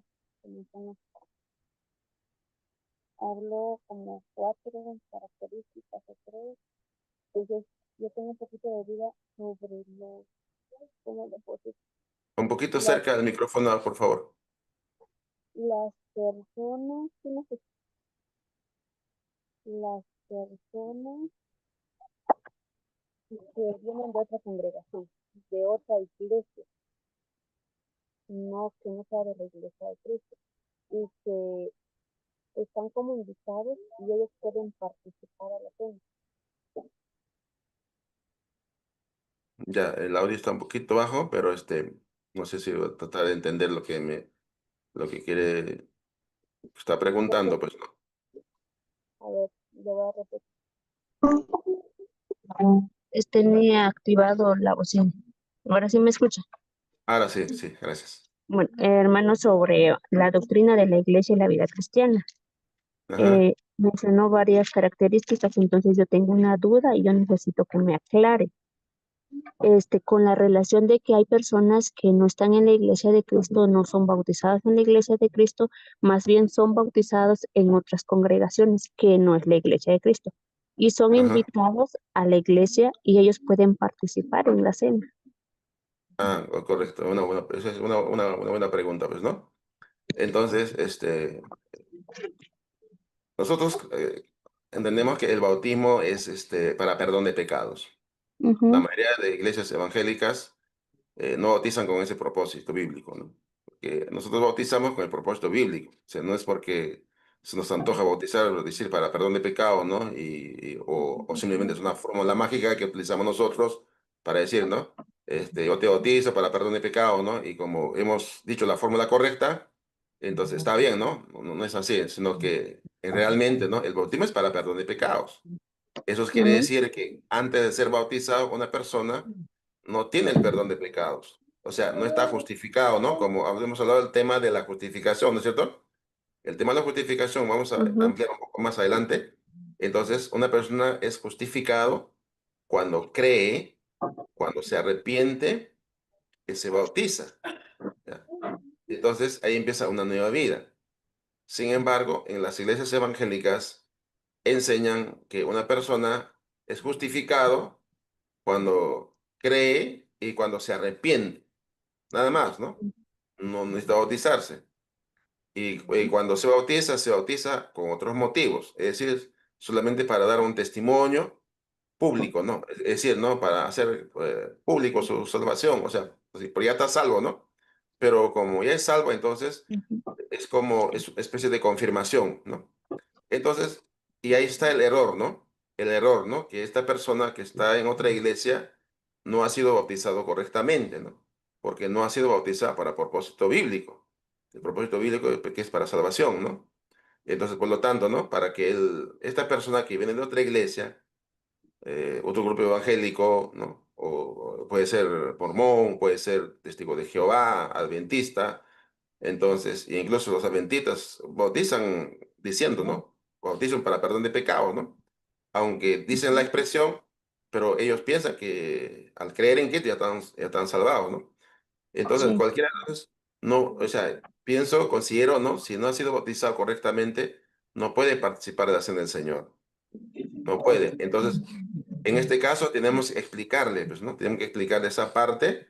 Ahora, si por, no podemos tampoco decir, hey, tú no, ¿no? Porque si en un momento del servicio de la cena, pues no, están, los hermanos están repartiendo la cena, ¿no? Depende, coge el pan y se lo come, entonces tampoco debemos buscar decirle, no, tú no coma, ¿no?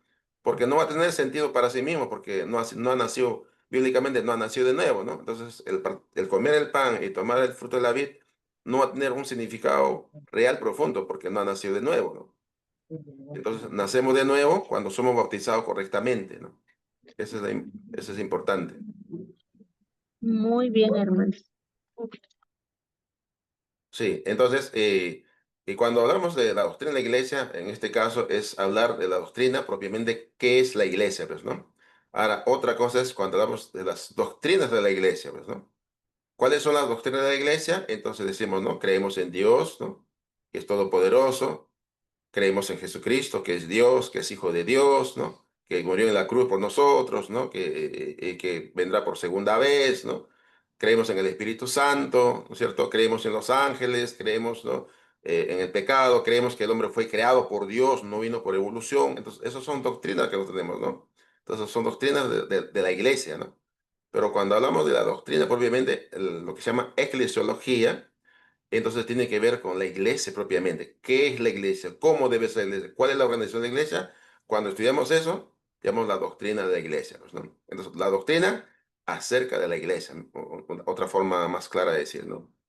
¿Ya? Entonces, diferenciar un poquito eso, pues, ¿no? Cuando estudiamos doctrina de la iglesia, como eclesiología, estamos hablando de la doctrina sobre la iglesia.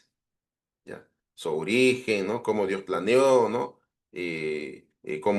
Cuál es su propósito, para qué está aquí en la tierra. Entonces, todo eso estudiamos, ¿no? Como doctrina de la iglesia, ¿no?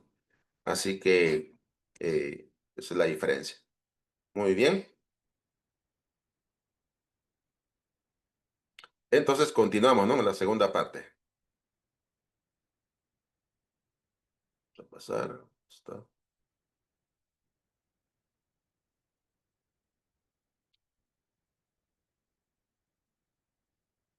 parte 2. Cerrar esto.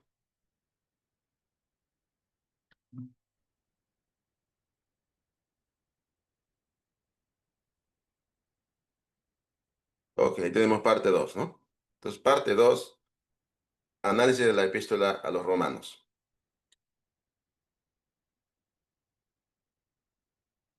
Muy bien, como introducción, en esta parte decimos que la epístola a los romanos comienza con una extensa introducción, ¿ya? Extensa porque son 17 versículos, ¿no? En la que Pablo se presenta a sí mismo y luego explica a las personas a las que escribe, pues, ¿no? Es decir, a los hermanos de Roma. La iglesia en Roma no conocía, pues, a Pablo, ¿ya? Entonces es como que escribió a un desconocido aunque sí sabían de Pablo, pero no lo conocían personalmente, pues, ¿no? Así que sabían, ¿no? Desde que Pablo predicaba, estaba haciendo viajes misioneros, ¿no? Allá en Éfeso, en la Odisea, allá en Colosas, pues, ¿no? Distintos pueblos, ¿no? Estaba haciendo viajes misioneros, pero a Roma no había llegado, pues, ¿no? Entonces, la iglesia de Roma no conocía a Pablo, por lo que es importante que se explique su identidad y misión, así como el evangelio que predica, ¿no? Entonces, Pablo tiene que predicar, ¿no? Quién es Pablo? ¿Por qué es el apóstol? Se le explica, ¿no? ¿Cuál es su misión? Y luego, ¿no? ¿Por qué predica el Evangelio, ¿no? Y dice, el Evangelio es poder de Dios, ¿no? Para salvación. Y explica, ¿no? Porque está predicando el Evangelio. Tiene sus razones, ¿no? Muy bien, entonces empezamos, ¿no? Leyendo, pues, ¿no? Romanos, ¿no? Romanos capítulo 1. Vamos a dar una lectura de 1 al 7, ¿no?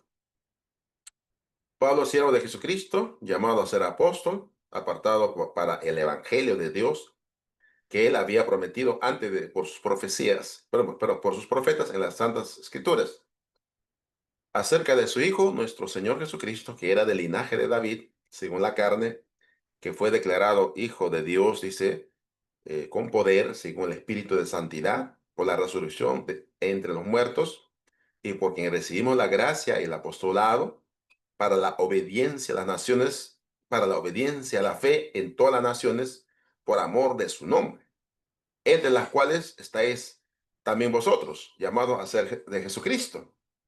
A todos los que estáis en Roma, amados de Dios y llamados a ser santos, gracia y paz a vosotros de Dios nuestro Padre y del Señor Jesucristo. Muy bien. Entonces, esta sección de los primeros 7 versículos lo vamos a llamar así, la presentación personal de Pablo, ¿no? Entonces, dentro del bosquejo que tenemos general, es la primera, ¿no? La presentación personal del apóstol Pablo. Entonces, cuando estudiamos esta sección, la presentación personal de Pablo, entonces, la presentación personal propiamente, su nombre, ¿no? ¿Cómo se llamaba el autor? El escritor, Pablo, ¿no? Entonces, Pablo se presenta usando su propio nombre griego. En este caso, no lo usa la palabra Saulus, ¿no? Utiliza Paulus, que refleja su ciudadanía romana, ¿no? Entonces, en algunas veces Pablo se presentaba, ¿no? Como Saulo, pues a los judíos como Saulo. Pero en este caso, como escribe, pues a una iglesia gentil, ¿no? Aunque sí habían judíos también, pero prioriza, ¿no? La palabra Paulus, ¿no? Para decir de que él es romano también, ¿no? Como ciudadano romano, ¿no? Entonces, a veces cuando escribimos una carta, nos identificamos, usamos un lenguaje que sea comprensible, ¿no?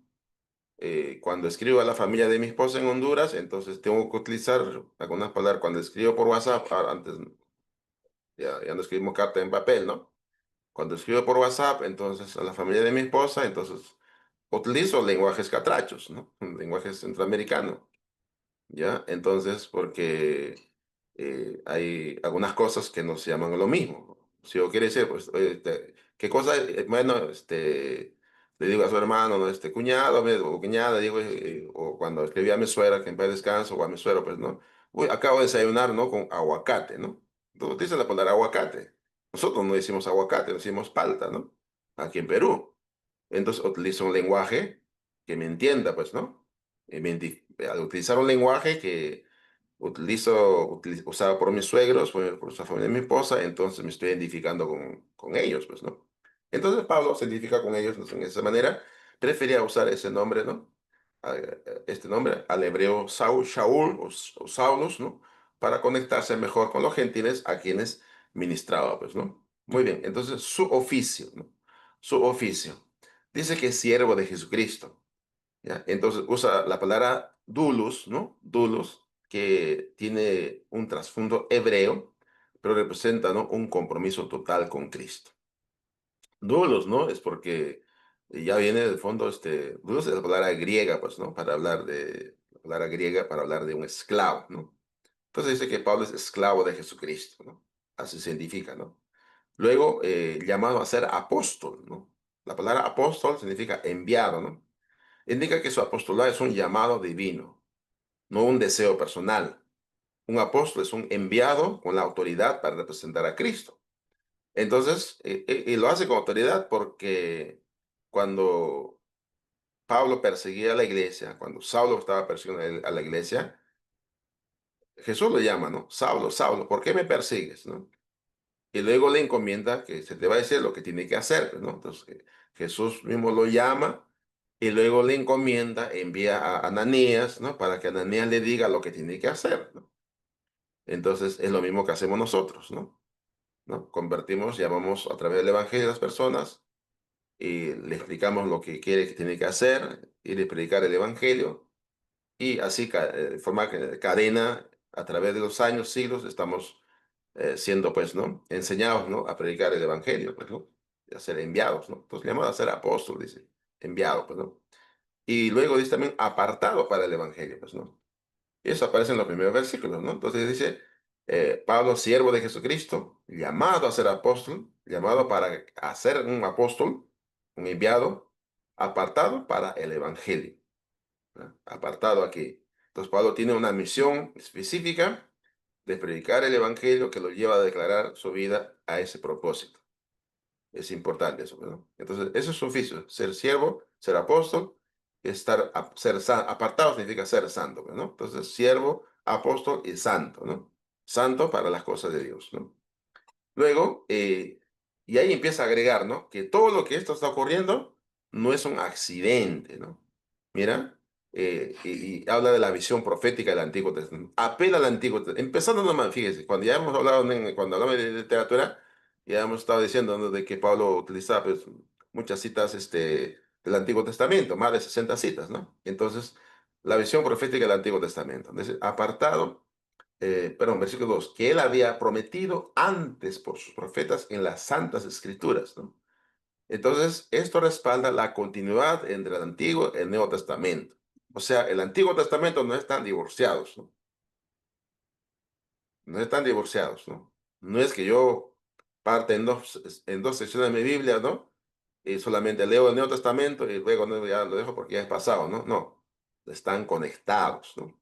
Entonces hay una continuidad entre el Antiguo y el Nuevo Testamento, ¿no? Lo que se hacía en el Antiguo Testamento ya no se hace ahora, pues, ¿no? Pero es una continuación a eso. El Evangelio fue prometido dentro del canon reconocido del Antiguo Testamento. O sea, el Evangelio no empieza con el Nuevo Testamento. El Evangelio empieza del Antiguo Testamento. Desde Génesis 3 empieza cuando Dios anuncia, ¿no? De que desde las entrañas de la mujer, desde no, la simiente de la mujer, ¿no? Vendría, ¿no? El Mesías, el Salvador, ¿no es cierto? Entonces desde ahí empieza, ¿no? Y cuando luego eh, eh, Dios lo llama a Abraham, ¿no? Capítulo 12 de Génesis, ¿no? Le dice que él será padre de muchas naciones, pero de su simiente, dice, ¿no? No de sus simientes, de sus descendencias, ¿no? No de su simiente, ¿no? Entonces solamente habla de uno, ¿no? Y ese argumento lo utiliza Pablo en Gálatas, fíjese aquí, un libro parecido a Romanos. O dice diciendo, ¿no? Pablo dice, ¿no? No dice simientes, sino una dice, simiente. Se refiere a Cristo. Entonces, el Evangelio y Cristo estaban ya anunciados en el Antiguo Testamento, dentro del canon del Antiguo Testamento. En el canon del Antiguo Testamento no lo rechazamos, ¿no? La estudiamos, la analizamos, ¿no? Entonces, pero vivimos bajo el nuevo pacto, ¿no? La autoridad de los profetas respalda el Evangelio, ya que hablaron bajo inspiración divina. Entonces, ellos anunciaron al Mesías de distintas formas, ¿no? Por ejemplo, Isaías anunciaba, el mismo Moisés anunciaba diciendo, ¿no? Uno dice, entre vosotros se levantará un profeta como yo, ¿no? Todo aquel que oyere ese profeta, ¿no? Recibirá la salvación, pues, ¿no? Muy bien, y todo aquel que no escuchara a ese profeta, ¿no? Será desarraigado y será cortado del pueblo. Advierte, pues, ¿no?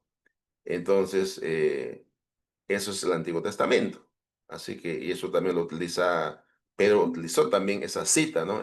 Creo que está en Hechos 4 o 5, está esa cita, ¿no? Cuando Pedro utiliza, ¿no? De que Jesús, ¿no? Es el profeta, ¿no? A quien deben escuchar, ¿no? Luego, el Evangelio, pues, fue prometido dentro del canon reconocido del Antiguo Testamento, ¿no? Por lo tanto, entonces, vale la pena apelar al Antiguo Testamento, ¿no? La legitimidad del Antiguo Testamento. tanto Jesús como Pablo validaron la importancia de las escrituras del Antiguo Testamento. Jesús citaba muchas citas del Antiguo Testamento. Sí, Jesús siempre decía, ¿no? Lo que está escrito en la ley, los profetas y los salmos, ¿no? Entonces, recuerden que el Antiguo Testamento, desde la perspectiva judía, está dividido en tres partes, ¿ya? La ley, los profetas y los salmos, ¿no? O los escritos. Decía Jesús los salmos, ¿no? Pero no se estaba refiriendo solamente a los salmos, ¿no? A los 150 salmos, ¿no? Los salmos, ¿no? Era una referencia para referirse a la parte de los escritos poéticos del Antiguo Testamento, ¿no? Entonces, el Antiguo Testamento estaba, pues, ¿no? La Torah, ¿ya? Neviín, los profetas, ¿no? Y Ketuvim, los escritos, ¿no? Los escritos, ¿no? Que eran libros históricos, ¿no? Poéticos, ¿no? Entonces, todos esos eran Ketuvim, ¿no? Entonces, y los libros, o los otros que eran proféticos, ¿no? Entonces, nosotros dividimos el Antiguo Testamento de otra manera, ¿no? Decimos Pentateuco, libros históricos, ¿no es cierto? Libros poéticos, y profetas mayores y profetas menores, ¿no? Dividimos en 5 partes, ¿no? Ahora, si queremos juntar los profetas, no decir mayores y menores, entonces decimos, sería 4, ¿no? Pentateuco, libros históricos, libros poéticos y proféticos, ¿no? Serían 4, ¿no? Pero los judíos dividen, entonces por eso Jesús utilizaba ese lenguaje. Y cuando Pablo utiliza en el libro de Romanos, ¿no? Cuando dice la ley, se está refiriéndose al Antiguo Testamento. ¿Ya? No se refiere solamente a los 10 mandamientos, ¿no? Los adventistas se equivocan ahí cuando Pablo dice la ley, ellos piensan inmediatamente, ponen en su mente la tabla de los 10 mandamientos, pues, ¿no? No, nosotros tenemos que pensar en función de todo el Antiguo Testamento. O a veces cuando decía Jesús la ley, solo estaba mencionando los primeros 5 libros, o sea, Génesis a Deuteronomio, ¿no? Nada más. Y cuando Jesús decía los profetas, entonces estaban los libros proféticos y algunos libros históricos, ¿no? Ya, eso es repasar un poco, porque algunos libros que para nosotros es histórico, para los judíos era proféticos, ¿no? Por ejemplo, el libro de Daniel, por ejemplo, un ejemplo voy a poner ahí, ¿no? El libro de Daniel para nosotros es un libro profético, pero el libro de Daniel para los judíos era un libro histórico, no era profético, ¿no? Entonces ahí hay la diferencia, ¿no? Muy bien, entonces aquí encontramos entonces Pablo utilizando la escritura del Antiguo Testamento, ya sea cuando menciona como la ley nada más, ¿no? ¿No? O las escrituras, ¿no? Dice la palabra, aquí dice santas escrituras, al Antiguo Testamento en general, ¿no? Y a veces cuando decía la ley, entonces estaba referencia al Antiguo Testamento también, ¿no? O a veces al Pentateuco, pues, ¿no? Así que hay que tomar en cuenta esa diferencia. Luego dice versículos 3 y 4, ¿no? ¿Qué dice, no? Acerca de su hijo empieza a hablar del Hijo, ¿no? ¿Se acuerdan que hablamos de la doctrina teológicamente, la doctrina del Hijo de Cristo, acerca de su Hijo, nuestro Señor Jesucristo, que era del linaje de David, según la carne, que fue declarado Hijo de Dios, ¿no? Con mayúscula, fíjense acá, Hijo de Dios, con poder según el Espíritu de Santidad por la resurrección entre los muertos, pues, ¿no? Entonces, aquí cuando dice que fue declarado, hay algunas sectas, fíjese, hay algunas sectas que piensan que a partir de la resurrección recién, porque como dice acá que era declarado, a partir de la resurrección recién dice que Jesús se convierte en el Hijo de Dios, ¿no? No era Hijo de Dios, pero ahora se convierte en el Hijo de Dios, ¿no? Entonces, ese es un error, pues, ¿no? Vamos a leer en otra versión para entender un poquito este versículo, ¿no? Romanos capítulo 1, versículo 4. Bueno, ok. Entonces, fíjense acá. En la Nueva Traducción Viviente voy a leer acá, la buena noticia trata de su hijo, o sea, el Evangelio, ¿no? Trata de él. En su vida terrenal, él fue descendiente del rey David. ¿Ya? Fíjese acá, lo dice, ¿no? Está claro, ¿no? Que era el linaje de David según la carne, ¿no? Pero en su vida terrenal, él fue descendiente del rey David. Está en lo correcto. Y quedó demostrado, cuando dice que fue declarado, ¿no? No quiere decir que a partir de ese momento se convierte en el Hijo de Dios o en un hijo de Dios. Más bien, la traducción correcta sería, y quedó demostrado que era que era el Hijo de Dios cuando fue resucitado de los muertos mediante el poder del Espíritu Santo. Él es Jesucristo, nuestro Señor. Fíjense, ¿no? Clarísimo acá, ¿no? Que Jesucristo es Señor. Esa palabra Señor, curios, ¿no? Significa Dios. Él es Jesucristo, nuestro Señor. Entonces, lo mismo pasa aquí en este versículo, entonces que fue declarado o que fue demostrado, ¿no? El Hijo de Dios, ¿no? Con poder según el Espíritu de Santidad por la resurrección de entre los muertos, ¿no? Entonces, bueno, primero es la humanidad de Cristo, ¿no? Cuando habla del linaje de David. Pablo menciona que Cristo es descendiente de David, cumpliendo así las profecías del Antiguo Testamento sobre el Mesías. La genealogía de Cristo se conecta con José, que era su padre adoptivo. Se subraya su naturaleza humana al mencionar que llegó a ser humano al ser concebido por María. Muy bien, entonces, y ahí tiene que ver acerca de eso, que él era del linaje de David según la carne, ¿no? Muy bien, entonces luego la divinidad de Cristo. Se afirma aquí, ¿no? Versículo 4. Pablo afirma que la resurrección de Cristo demuestra su divinidad. No se debe interpretar que la resurrección le otorgó su divinidad, sino que evidenció que quién era el Hijo de Dios, en contraste con su condición humana como Hijo de Dios. Fíjese acá que, ¿no? Pablo está haciendo el contraste, ¿no? El contraste entre su humanidad, que era descendiente según la carne, según humanamente, la línea de David, pero según su línea, digamos, línea divina, entonces acá es el Hijo de Dios. Entonces, este es otro contraste, ¿no? Como habíamos en la literatura, hay muchos contrastes para entender mejor, ¿no? Entonces, está claro aquí, ¿no es cierto? Versículo 3. Luego, versículos 5 al 7, Pablo va a explicar, eh, seguimos en la presentación personal de Pablo, el ministerio de Pablo, el apostolado. Entonces, ¿qué dice el versículo 5? ¿Y por quién? O sea, por Dios y Jesucristo, quien es, el Padre es Dios, el Hijo es Dios, entonces por lo tanto, por quien recibimos la gracia y el apostolado, o sea, porque Cristo es Dios, porque Él es el Hijo de Dios, entonces por quien recibimos la gracia y el apostolado para la obediencia de fe a las naciones. Entonces, en la nueva traducción viviente dice, por medio de Cristo, Dios nos ha dado a nosotros como apóstoles el privilegio, la autoridad de anunciar por todas partes de los gentiles lo que Dios ha hecho por ellos, a fin de que crean en Él y lo obedezcan, lo cual dará gloria a su nombre. Muy bien. Entonces, la fuente de su ministerio, ¿no? ¿De dónde viene la fuente de su ministerio? Es de Dios. Él no lo inventó, ¿no? ¿Ya? O no simplemente se unió, ¿no? A un grupo religioso, ¿no? No, sino que Pablo fue llamado, ¿no? Entonces él aclara para que puedan entender los hermanos de Roma y aún nosotros hoy día, ¿no? Pablo aclara que su ministerio y gracia proviene de Cristo, de Dios mismo. Él considera, o sea, Pablo considera el apostolado un privilegio y no como algo de lo que tiene que jactarse, ¿no? Que es importante eso, ¿no? Muy bien. Y luego, el propósito de su ministerio. El ministerio de Pablo tiene como objetivo la obediencia a la fe en todas las naciones por amor de su nombre.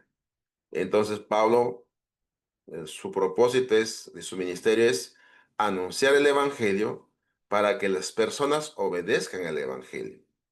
Eso es lo que hacemos nosotros, anunciar el evangelio a todas las personas que podamos hacerlo para que ellos obedezcan a la fe. ¿Ah? Esa obediencia a la fe se hace a través de creer en Cristo, arrepentirse de los pecados y bautizándose, ¿no? Estamos obedeciendo. Aquí es importante la obediencia a la fe, no solamente creer o tener fe, ¿no? Obediencia a la fe. Este principio empieza aquí en este versículo y termina también en el último versículo de Romanos 16, ¿no? 16, 24 creo que está ahí, donde también hablan de la obediencia de fe en todas las naciones. Entonces, esto subraya que la fe no es solo creer, sino también obedecer, mostrando así la autenticidad de la fe a través de la acción.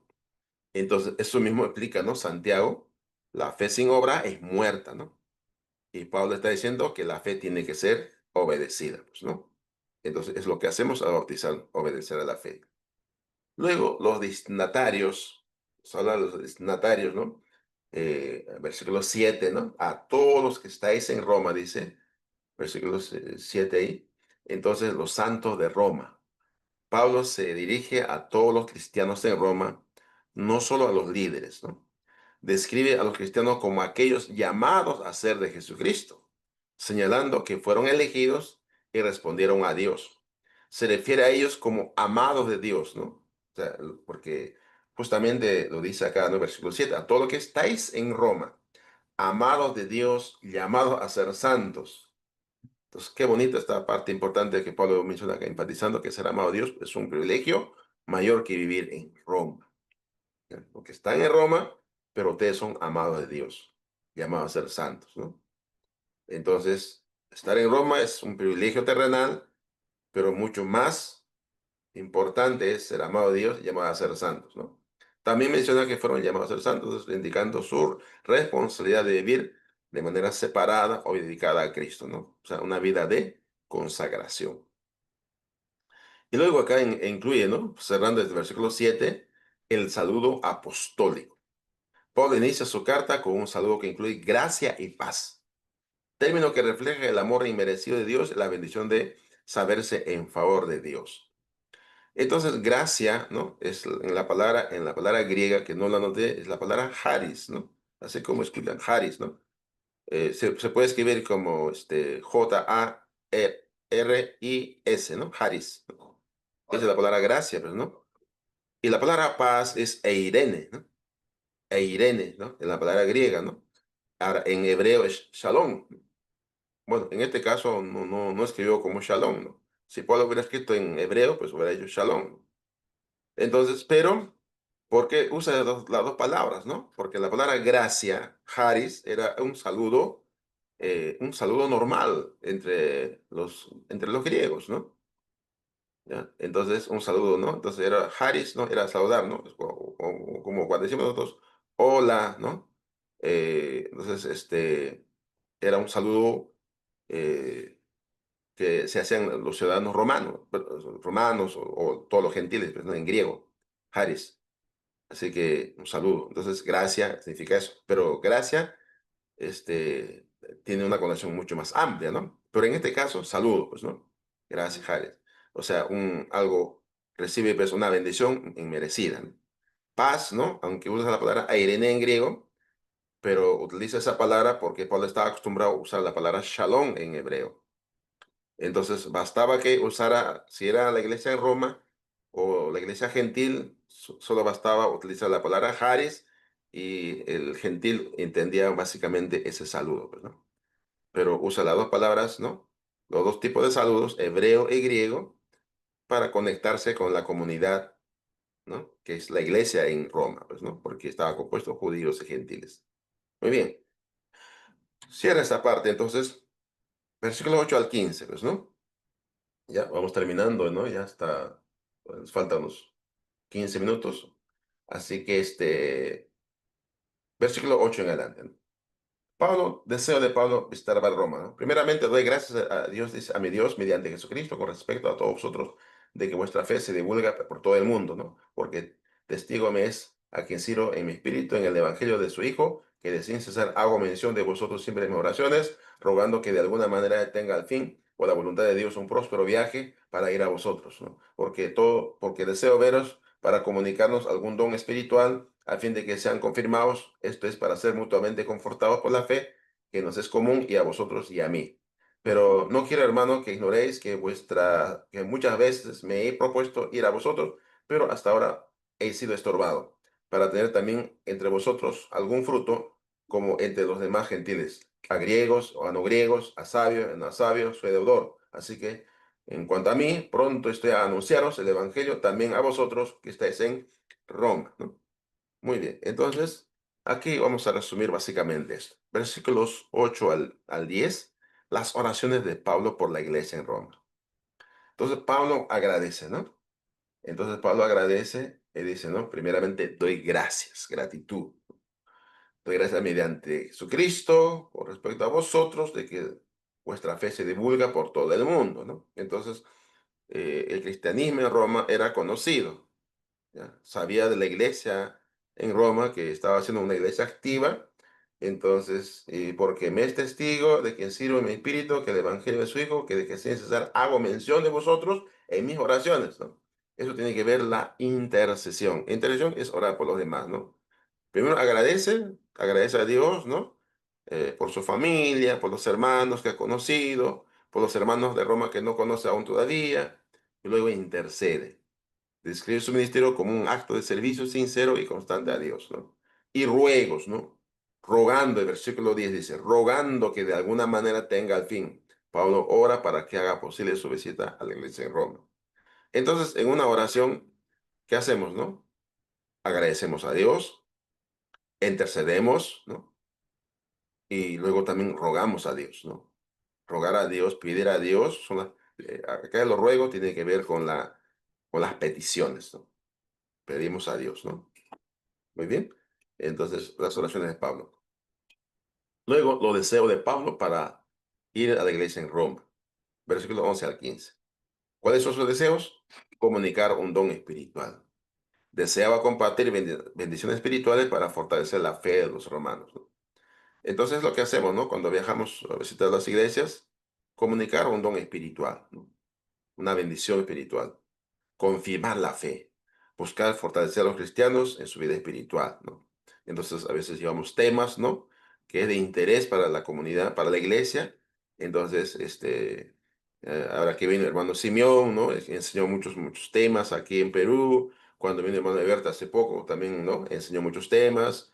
Cuando el hermano Norberto, pues, se fue a Cusco, enseñó otros temas. Entonces, y con esos temas los hermanos se sienten confortados, motivados, animados, ¿no? Entonces, comunicamos dones espirituales, comunicamos la fe, la creencia en la verdad, nos confortamos mutuamente porque el estar, pues, ¿no? En un lugar donde no conocemos, pero a pesar de no conocernos, compartimos una misma visión, una misma cosmovisión, una misma fe en Cristo. Entonces, y a pesar de tener distintas culturas, pero lo que nos une, ¿no? Es la fe en Cristo, pues, ¿no? Entonces, así como yo tuve la oportunidad de ir a Guatemala por primera vez, ¿no? El año pasado, ¿no? Tuve la bendición, pues, de conocer muchos hermanos, hermanas, ¿no? Y fui bastante, no solamente he ido a edificar, ¿no? Me he edificado, ¿no? Me he edificado mucho, ¿no? Con los hermanos. Entonces, la edificación es mutua, ¿no? Pues es como confortarse mutuamente, ¿no? Tener fruto, ¿no? Tener fruto es, pues, resultado, ¿no? Tiene que ver, ¿no? Con el resultado. Los hermanos crecen espiritualmente, aumentan su fe, hay conversiones, entonces todo eso, ¿no? Y propósito principal, ¿no? Anunciar el evangelio, ¿no? Entonces, eso tiene el apóstol Pablo, ¿no? Anunciar el evangelio a todos que estaban en Roma, ¿no? Muy bien. Y terminamos con esto. La declaración de tesis, ¿no? Versículo 16 y 17.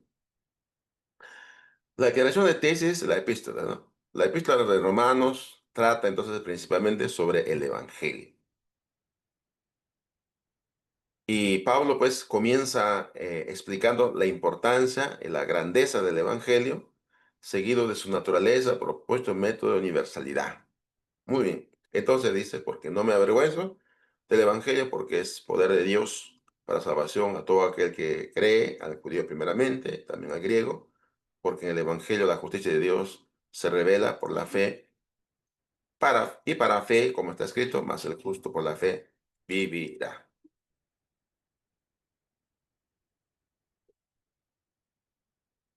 Muy bien.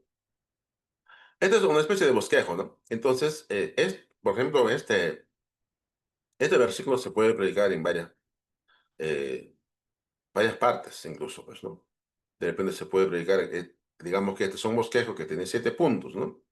Entonces, de repente, 7 puntos es demasiado extenso para predicar un domingo en la iglesia. Entonces, ¿qué hago, no? Bueno, voy a predicar un mensaje, voy a hablar de los primeros 3 puntos, digamos, ¿no? Y los siguientes 3, 4 puntos en el siguiente mensaje. Puedo dividir en partes, ¿no?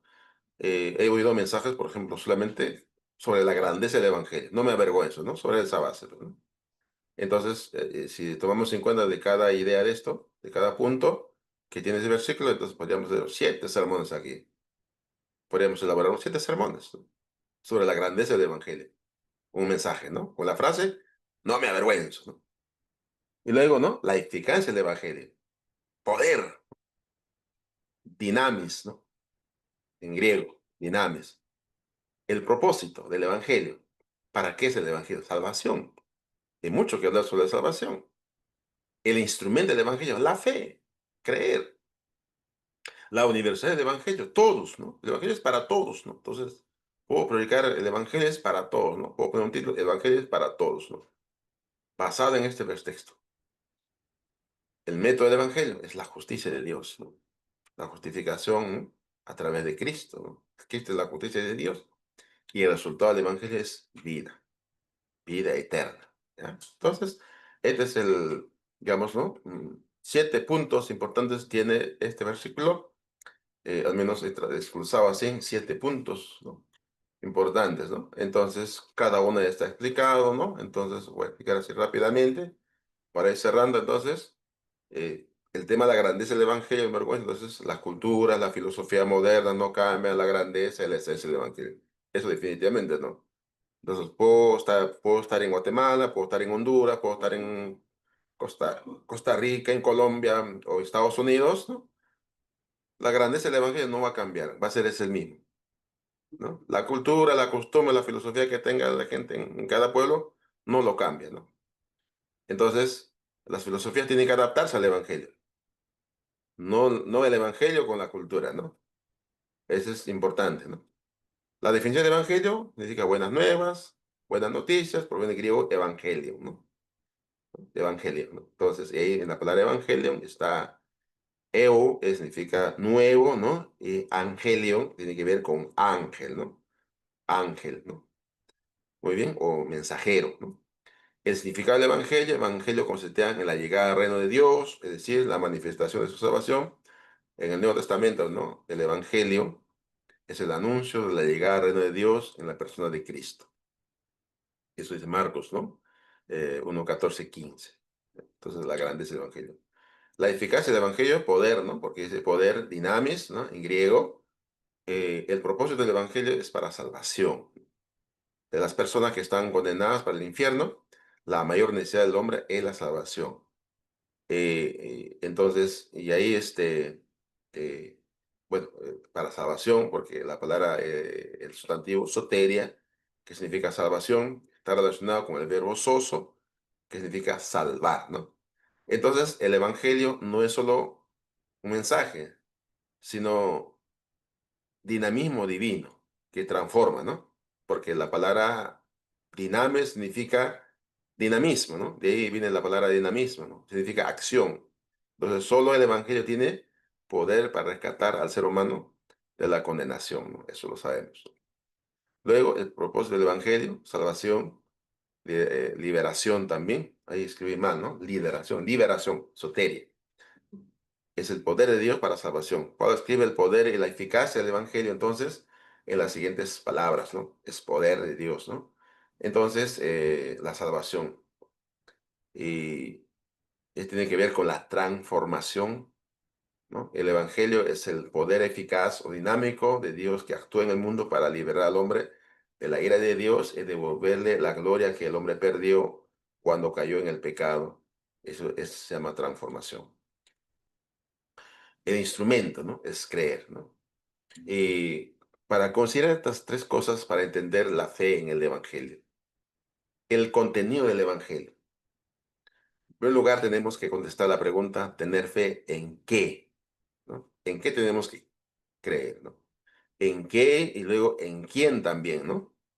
Entonces, esta pregunta es muy importante porque es obvio que muchas personas en todo el mundo tienen fe en algo, pues, ¿no? Entonces, siempre hacemos las cosas a base de fe, ¿no? Me subo a un bus, ¿no?, que me va a llevar a cierto lugar, entonces me subo a un bus porque creo que me va a llevar, ¿no? Es una acción de fe, ¿no? Pero no es una fe que me salva, ¿verdad? Sin embargo, hago las cosas por fe, ¿no? ¿Ya? Entonces, tomo agua porque yo sé que me va a refrescar, ¿no? Entonces, pero el mero hecho de tener fe no le justifica ante Dios, ¿no? Entonces, el contenido de la fe es el Evangelio. ¿Ya? Las características de la fe. Entre evangélicos frecuentemente existe cierta confusión acerca de lo que el verbo significa, o el verbo creer significa. Por lo tanto, es importante aclarar cuál es el significado bíblico, tanto de este verbo como del sustantivo fe. ¿No? Entonces, creer es un verbo y fe es un sustantivo. Son dos palabras diferentes, ¿no? Así que, luego, la expresión fe y para fe, ¿no? Lo único que nos queda estudiar ahora en esta expresión extraña de Pablo en versículo 17, ¿no? En griego la frase es, ¿no? Ek pisteos eis pistin, ¿no? Esta frase no es tan fácil de entender. Sin embargo, la forma o la mejor forma de entender esta frase es que la justicia de Dios que se revela por medio de la fe y a favor de los que tienen fe, ¿no? Eso es lo que podríamos traducir de una manera más sencilla o clara. Entonces, la justicia de Dios, que tiene que ver con una persona se justifica, que se revela por medio de la fe. O sea, la justicia de Dios o la justificación se revela por medio de la fe. Entonces, pues, cuando yo creo en el Evangelio y a favor de los que tienen fe, entonces yo soy justificado, ¿no? Entonces, eso es lo que quiere decir entonces la expresión por fe y para fe, o para los que tienen fe. ¿Bien? Luego, la universal del Evangelio, ¿no? Entonces, ahí está explicado todos, ¿no? La salvación que ofrece en griego es para todos, ¿no? Al judío y también al griego, dice Pablo, ¿no? Entonces, el mensaje es de aplicación universal, es para todos el Evangelio. Luego, el método del Evangelio, justicia de Dios.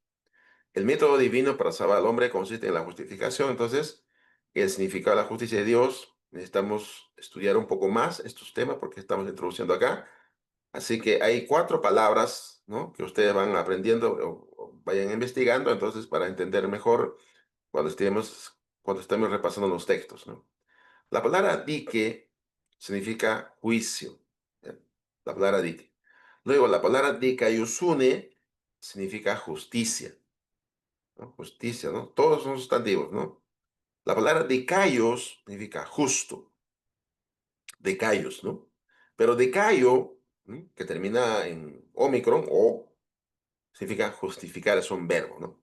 Entonces, las dos palabras últimas, justo, justificar, son dos palabras. La palabra justo es un sustantivo, pero la palabra justificar es un verbo, ¿no? En griego también es diferente, ¿no? Tienen las mismas raíces las palabras, pero el sufijo cuando termina es diferente. Entonces, igual en el griego, ¿no? Decayos, ¿no? Termina en S, que es sigma, y decayo, que tiene doble O, doble ómicron, es un verbo, ¿no? Entonces, decayo se puede conjugar, ¿no? Aún decayo sustantivo se puede conjugar, ¿no? En el griego. Pero qué importante, ¿no? Entonces, saber estos dos. ¿Cuándo se usa eso? Entonces, significa buscar el significado de estas palabras. Así que es un trabajito que deben hacer ustedes, ¿no? El método, la justicia de Dios, estamos enfatizando esto. Y luego, resultado del Evangelio. El justo vivirá por la fe, ¿no?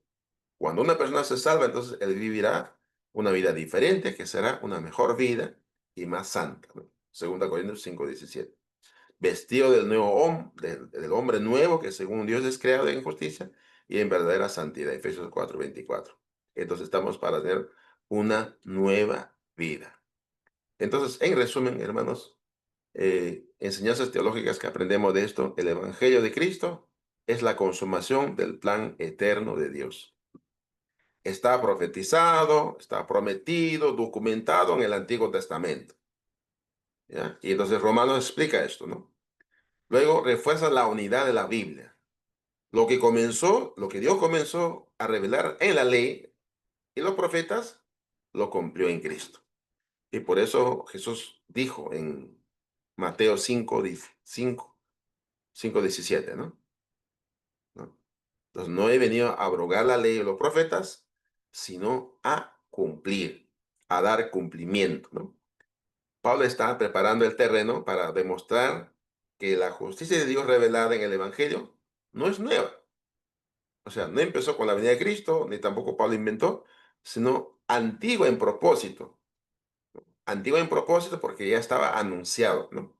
Pero nueva en manifestación, porque tiene que ver con la aplicación ya, ¿cierto? Cuando ya se predica el Evangelio, entonces las personas están recibiendo la justicia de Dios. Cuando creen, se arrepienten y se bautizan, están siendo declaradas delante de Dios libres, sin culpa, es decir, salvos, perdonados, pues, ¿no? Entonces, esa es la acción de Dios, ¿no? En la historia, ¿no? En la vida del ser humano, pues, ¿no? Pero es importante, ¿no? Que las personas crean. Entonces, el momento de bautizarse es un acto importante, ¿no? Y ahí la persona que se bautiza tiene que ser consciente que se está bautizando, está naciendo de nuevo, ¿no? Y en ese momento Dios le está justificando, le está perdonando sus pecados, lo está declarando libre sin culpa. Es importante enseñar también, ¿no? Bueno, aplicaciones personales prácticas, ¿no? Que podemos aprender de esto. El cristiano debe valorar la escritura entonces, tanto el Antiguo Testamento y el Nuevo Testamento. La fe en el Evangelio no es irracional ni repentina, sino enraizada, fíjese, en la historia, en el Antiguo Testamento y una revelación progresiva de Dios. Nos ayuda a confiar en la fidelidad de Dios, que cumple lo que Dios promete, ¿no? La promesa de Dios. El Evangelio no es una opción entre muchas, ¿no? ¿No?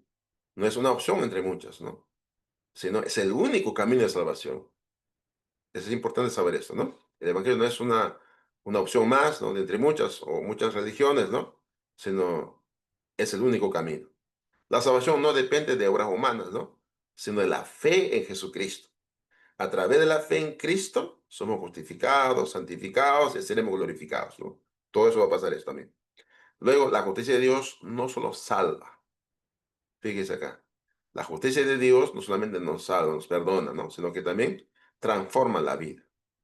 Y esta transformación se hace a través de la obra del Espíritu Santo, pues, ¿no? Muy bien, ¿ok?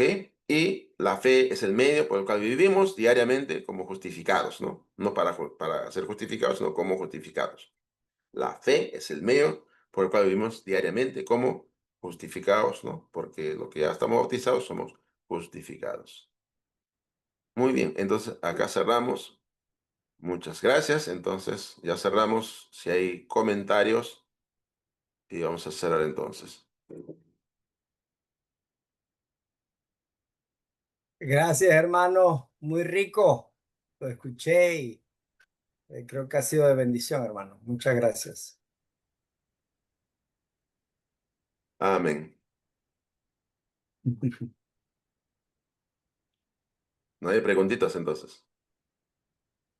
Ok, voy a mandar entonces ya dentro de un rato, voy a mandar algo sencillo, ¿no? O sea, porque, bueno, de cada sección más o menos hay 10 preguntas, ¿no? De selección múltiple, solo para marcar, ¿no? Entonces, estoy pensando si mando en formato para que impriman ustedes, manden foto, pero también voy a mandar, ustedes pueden trabajar eso y llenarlo en su celular, entrar a un formulario de Google, ¿no? Que se manda y pueden llenar y marcar y pum, automáticamente llega la respuesta, ¿ya? Entonces lo voy a hacer en un formulario de Google, ¿ya? Para que ustedes entren a su celular y en el celular van marcando la respuesta correcta. Pum. Siguiente, ¿no? Siguiente, ¿no? Esta es la respuesta, pum, va marcando en el celular, en la computadora. Sencillo, ¿no? ¿Ya? Y la ventaja es eso, ¿no? De un formulario, ¿no? Marca respuesta y cuando terminan las 10 preguntas, pum, enviar, ¿no? Ya está hecho la respuesta, ¿no? Entonces, tiene dos opciones ahí, ¿no? Si no logra por celular, entonces manda foto, pues, ¿no? Del cuestionario. Entonces, cada sección, por ejemplo, la parte primera que expuse, ¿no? Sobre la introducción, ¿no? Autor, propósito, ¿no? Entonces, toda esa parte son 10 preguntas, ¿no? La sección de análisis literario tiene 10 preguntas. La sección de análisis teológico, 10 preguntas, ¿no? Ya, entonces, eso voy mandando para que ustedes marquen nada más, ¿no? No tienen que escribir después de ensayo, nada. Marcar, ¿no? Lo que han escuchado. Entonces, hacen su examencito, ¿no? Si no, repasan el video, ¿no? Y luego responden de memoria, pues, ¿no? No buscando respuesta en el material, sino tratar de responder de memoria, ¿no? Después de hacer el repaso. Bueno, muchas gracias, ¿no? Y agradecemos a Dios, ¿no? Por todo lo que Dios ha hecho esta noche. Gracias, hermano Alan, Sí. hermana Madeline, hermana Elida. Bendiciones. Y al muchacho, ¿no? A su esposo ahí que está dando vueltas por ahí. Bendiciones. Sí, hermano, ahí anda dando vueltas el muchacho. Dios le bendiga, hermano. Gusto en verlos. Igual. Gracias. Hasta Muy luego, buena la entonces. clase. Muy bien, hermano. Voy a tratar de ponerlo en YouTube, que se nos pasó sincronizarlo con YouTube para que se grabara inmediatamente. Vamos a hacer eso inmediatamente. Hay que subirlo, hermano. Sí, vamos a subir. Muy bien, saludos. Hasta luego. Dios los guarde. Hermano, usted Gracias, hermano. usted es usted es el host. Sí, hermanito, bendiciones. Bendiciones.